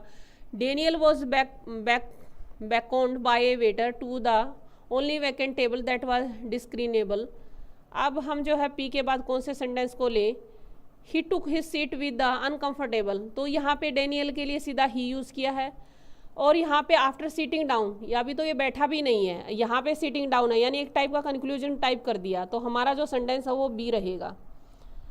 चलिए नेक्स्ट सेंटेंस ले लेते हैं। तो सतवीर, चलो अब देखते हैं इसका क्या रहेगा। Just because I dropped at your feet, फिर जो है when ever you cold for 5 years, तो इसका सीधे आंसर की बात करें हम तो गाइस इसका आंसर डी है। ये कह रहा है just because I dropped at your feet when ever you called, जब भी तुमने मुझे बुलाया, I dropped at your feet, तो मैं तुम्हारे पैरों में आ गया 5 सालों से। इसका मतलब ये नहीं है कि मैं आगे भी ऐसा ही करूँगा, तो डी जो है इसका आंसर रहेगा। चलिए आगे ले लेते हैं। 70 पे आ जाइए। Edmund Spenser work embroidery is a collection of, तो किस चीज़ का कलेक्शन है? ये लिटरेचर का क्वेश्चन आ गया है। एम्ब्रॉयडरी जो है किस चीज़ का कलेक्शन है? एडमंड स्पेंसर का वर्क है ये। और तो ये गाइस जो है सोनेट का है, बिल्कुल सोनेट है ये। हमने जो है एडमंड स्पेंसर को एलिजाबेथन पीरियड में पढ़ा है, तो आपको क्लियर होगा। चलो गाइस चलते हैं आगे। ये क्या दिया? Brother I can't believe you sold our dreams house without asking me. ये जो है गाइस डायरेक्ट और इनडायरेक्ट से रिलेटेड है। आपको जो समझ में आ रहा है उसको लेके इसको चेंज कर दीजिए। डायरेक्ट है तो इनडायरेक्ट बनाइए, इनडायरेक्ट है तो डायरेक्ट बना दीजिए। तो चलो चेंज करते हैं। Brother I can't believe you sold, अब ये किसने बोला? मिसिस विलियम्स ने बोला ये, तो इसको आगे ले लीजिए। सभी में ये दे रखा है। पहले सीधे क्वेश्चन पे आ जाते हैं, फिर इसकी गलतियाँ निकालते हैं। तो इसका जो आंसर है गाइस डी है। और Mrs William shouted at her brother, तो यहाँ पे जो है क्योंकि वो अपने भाई को बोल रही है कि तुम मुझसे पूछे बगैर कैसे बेच दिया तुमने घर, तो ये जो है यहाँ पे her brother, she could not believe, उसको यहाँ पे पास्ट आ गया। शी जो है मिसिस विलियम के लिए है। दैट ही ब्रदर के लिए had sold their dream house without asking हर, तो यहाँ पे जो है ना थोड़ा थोड़ा ये चेक करते चलो। कैन आया है तो कुड होना चाहिए, तो यहाँ पे कैन का कैन ही यूज़ कर रखा है। यहाँ पे कुड है लेकिन यहाँ पे इज सेलिंग आ रहा है। अब ये भी प्रेजेंट है तो ये भी गलत हो गया। अब यहाँ जो है ये इसको चेंज नहीं करें, यहाँ रिपोर्टिंग वर्ब में इधर प्रेजेंट ही शो कर दिया है, तो ये भी गलत हो गया। तो इस तरह से आप जो है फास्टली भी चेंज कर सकते हो अपने सेंटेंस को। चलो जी। Which narrative technique is used by Salman Rushdie in Midnight Children, तो मिडनाइट चिल्ड्रन के अंदर जो है सलमान रश्दी ने कौन सी जो है टेक्निक का यूज़ किया, नैरेटिव टेक्निक यूज़ की है? तो गाइस ये जो है मैजिकल रियलिज़म इन्होंने यूज़ किया है। वो जो बच्चे होते हैं, मैजिकल रियलिज्म वैसे तो कई बार आ चुका है। रियलिज्म होता है जब रियलिटी को दिखाते हैं, मैजिक उसमें थोड़ा सा सुपरनेचुरल चीज़ें डाल देते हैं। पैथेटिक फैलेसी भी मैंने आपको बताया हुआ है। ये जो है ट्रेजेडी में होता है, जब जो है जो इमोशंस होते हैं प्रोटैगनिस्ट के, उनका जो सराउंडिंग के साथ जो मेल तालमेल बनाया जाता है वही पैथेटिक फैलेसी होता है, वही कोरिलेशन होता है। कोरिलेटिव जो है गाइस वो जो है कॉमेडी में भी हो सकता है या फिर जो है हैप्पीनेस में भी हो सकता है। जैसे भाई आपने देखा होगा कि कोरिलेटिव के अंदर ये होता है कि जो हीरो हीरोइन गाना गाते हैं तो चारों तरफ फूल वगैरह होंगे, जो है पानी झरने बह रहे होंगे, यानी एक अच्छा सा माहौल दिखाया जाता है। लेकिन पैथेटिक फैलेसी हमेशा ट्रेजेडी में दिखाया जाता है, तो इसका और कोरिलेशन का भाई यही डिफरेंस है। स्ट्रीम ऑफ कॉन्शियसनेस की हम बात कर चुके हैं, वर्जीनिया वुल्फ में बहुत यूज़ किया है इसको, जेम्स जॉयस ने यूज़ किया है। तो जो आपने उनके माइंड के थॉट्स का जो फ्लो होता है वो होता है स्टोरी विद इन स्टोरी। एक स्टोरी के अंदर जब दूसरी स्टोरी चल पड़ती है तो उसको बोलते हैं। तो आई थिंक आपका आंसर सबका राइट होगा। विच one of the following is not a literary जोनरा, इनमें से लिटरेरी जोनरा कौन सा नहीं है? तो आपको ये बताना है इसमें से लिटरेरी जोनरा कौन सा नहीं। इसमें आपको ये बताना है कि जो लिटरेरी जोनरा नहीं है, मैजिकल रियलिज्म है, साइंस फिक्शन है। गाइज ये पीरियड है आपका, सीधा सीधा आंसर दिख रहा है, ये जो है पीरियड है, रेस्टोरेशन पीरियड है। Who is the author of Animal Farm, आपने को जो है कई बार ये एनिमल फार्म के ऊपर तो बड़ी कहानी हो चुकी है। चलो गाइस, एनिमल फार्म जो है जॉर्ज ऑरवेल ने यूज़ किया है। H.G. वेल्स को साई-फाई फिक्शन के लिए जाना जाता है। और मार्गरेट अटवुड जो आपकी कैनेडियन राइटर है, जो हमने भी की है। अब जो है फिर से आपका जो है एक क्वेश्चन आ गया है। चलिए नेक्स्ट क्वेश्चन पे आ जाइए। 75वां क्वेश्चन है आपको। चलो इस क्वेश्चन को देखते हैं, ज़्यादा क्वेश्चन नहीं रहे हैं, 5 क्वेश्चन हो गए हैं। चलो जी 75 देख लेते हैं क्वेश्चन को। और हमारा जो है एडल्ट लर्नर्स जो आपका सब्जेक्ट है, और सब्जेक्ट के बाद जो है वर्ब आती है। तो वर्ब देख लो यहाँ पे कहाँ है, तो वर्ब हमारा पी में है, पी का जो है हमारे पास एक ही है, तो इसका एक ही आंसर है। चलो जी क्वेश्चन को सोल्व कर लेते हैं। 76 पे आ जाते हैं। और काफ़ी we were on one of the first on the scene and several of us have already gotten heat education. I am a firefighter currently, battled the bootlegs fire in the southern Oregon. I am part of a crew that arrived last Thursday. One guy got fuel in his eye. तो guys अगर हम इसके जो है सीधे answer की बात कर दें तो इसका जो आंसर है डी है। ओहो, नेक्स्ट भी क्वेश्चन जो है अरेंजमेंट का ही है, बड़े दब के दे रखे। It will further boost their comprehension skills and reading fluency watching video content. चलो जी, तो हमारा जो है 77 का क्वेश्चन का देखते हैं क्या है। जैसे यहाँ से अगर हम कर research show that turning on subtitles in the same language as TV, क्योंकि यहाँ पे watching video content the same language और it will say sentence start होता है, इधर देयर भी यूज़ हुआ तो फर्स्ट सेंटेंस नहीं होगा। तो गाइज इसका जो फर्स्ट सेंटेंस होगा वो आर से होगा। देखो इनका जो ना कोई ट्रिक नहीं होता है सुनीता, इनका कोई ट्रिक नहीं होता, इनका ट्रिक यही है जो मैं बीच में बता रही हूँ। पहले इंडिपेंडेंट सेंटेंस को निकालो, जैसे ही इंडिपेंडेंट सेंटेंस निकलेगा फिर उसके पीछे एक किस्म से जोड़ते चलो। यानी कि जो है इसके अंदर ये होता है कि एक छोटा सा पैराग्राफ होता है तो ये स्पेशल क्लास है आज तो भी नहीं कि स्पेशल बनी हुई है सुनीता। चलिए next sentence, the blue team said hurray we finally won this tournament. तो आपका ये जो है आपका डायरेक्ट और इनडायरेक्ट का क्वेश्चन आ गया। आज तो काफ़ी क्वेश्चन आ गए हैं हमारे अरेंजमेंट के, मेरे ख्याल से आप लोगों की खूब प्रैक्टिस हो गई होगी। हाँ बिल्कुल बनाइए खाना, क्योंकि इनके कोई ट्रिक नहीं होते हैं। ये जितनी आपकी रीडिंग स्किल अच्छी होती है ना चीज़ों को समझने की,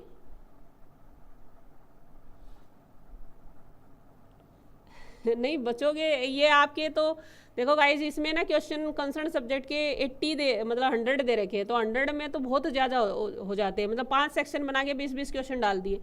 आपके सारे 50 क्वेश्चन है, 50 में इतना नहीं आएगा, आएगा तो एक ही आएगा। हाँ हुर्रे से ही पता चल गया तो बिल्कुल एक्सक्लेमेटरी सेंटेंस है। तो हम देख लेते हैं 78 का जो है एक्सक्लेम्ड विद जॉय होता है, वेरी गुड। तो यहाँ पे एक्सक्लेम्ड विद एक्साइटमेंट है या एक्सक्लेम्ड विद सेटिस्फेक्शन है, एक्सक्लेम्ड सीधा एक्सक्लेम्ड कर दिया, तो इसका आंसर जो है डी है।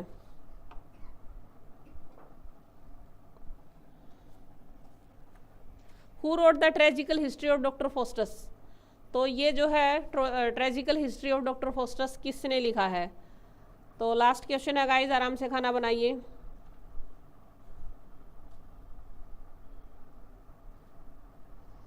तो क्रिस्टोफर मार्लो ने लिखा है, वेरी गुड। डी जो है इसका आंसर रहेगा, क्रिस्टोफर मार्लो। चलिए जी लास्ट क्वेश्चन है और जो है 80 पे आ जाते हैं अब हम। ये क्या लिखा भाई, read the given lines and identify the correct author regarding as a pioneer of modernist. ये जो ना आपको लाइन पढ़नी है फिर बताना इसके बारे में क्या है। वैसे तो आप समझ गए होंगे क्या है, लेकिन फिर भी मैं पढ़ देती हूँ। ये लाइनें जिसके बारे में ऑथर के बारे में उस ऑथर की पहचान करने से, regarded as a pioneer of modernist literature, मतलब ये मॉडर्निस्ट लिटरेचर है, लिटरेचर से रिलेटेड है, उसके प्रमुख हैं। This author was born in Ireland, ये आइलैंड में जो पैदा हुए हैं। He is most famous for his novel which share name with the Greek hero ओडिसस।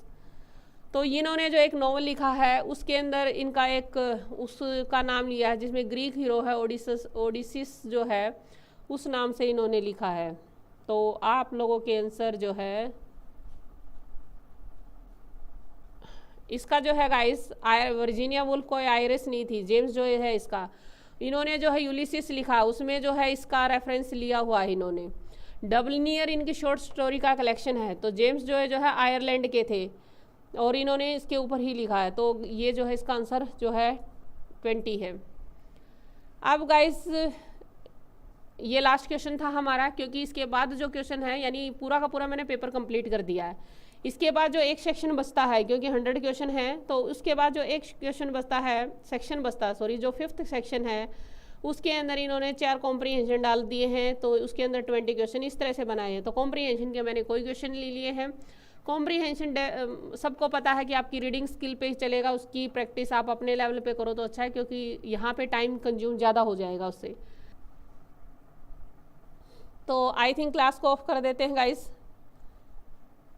Thank you student, मिलते हैं अभी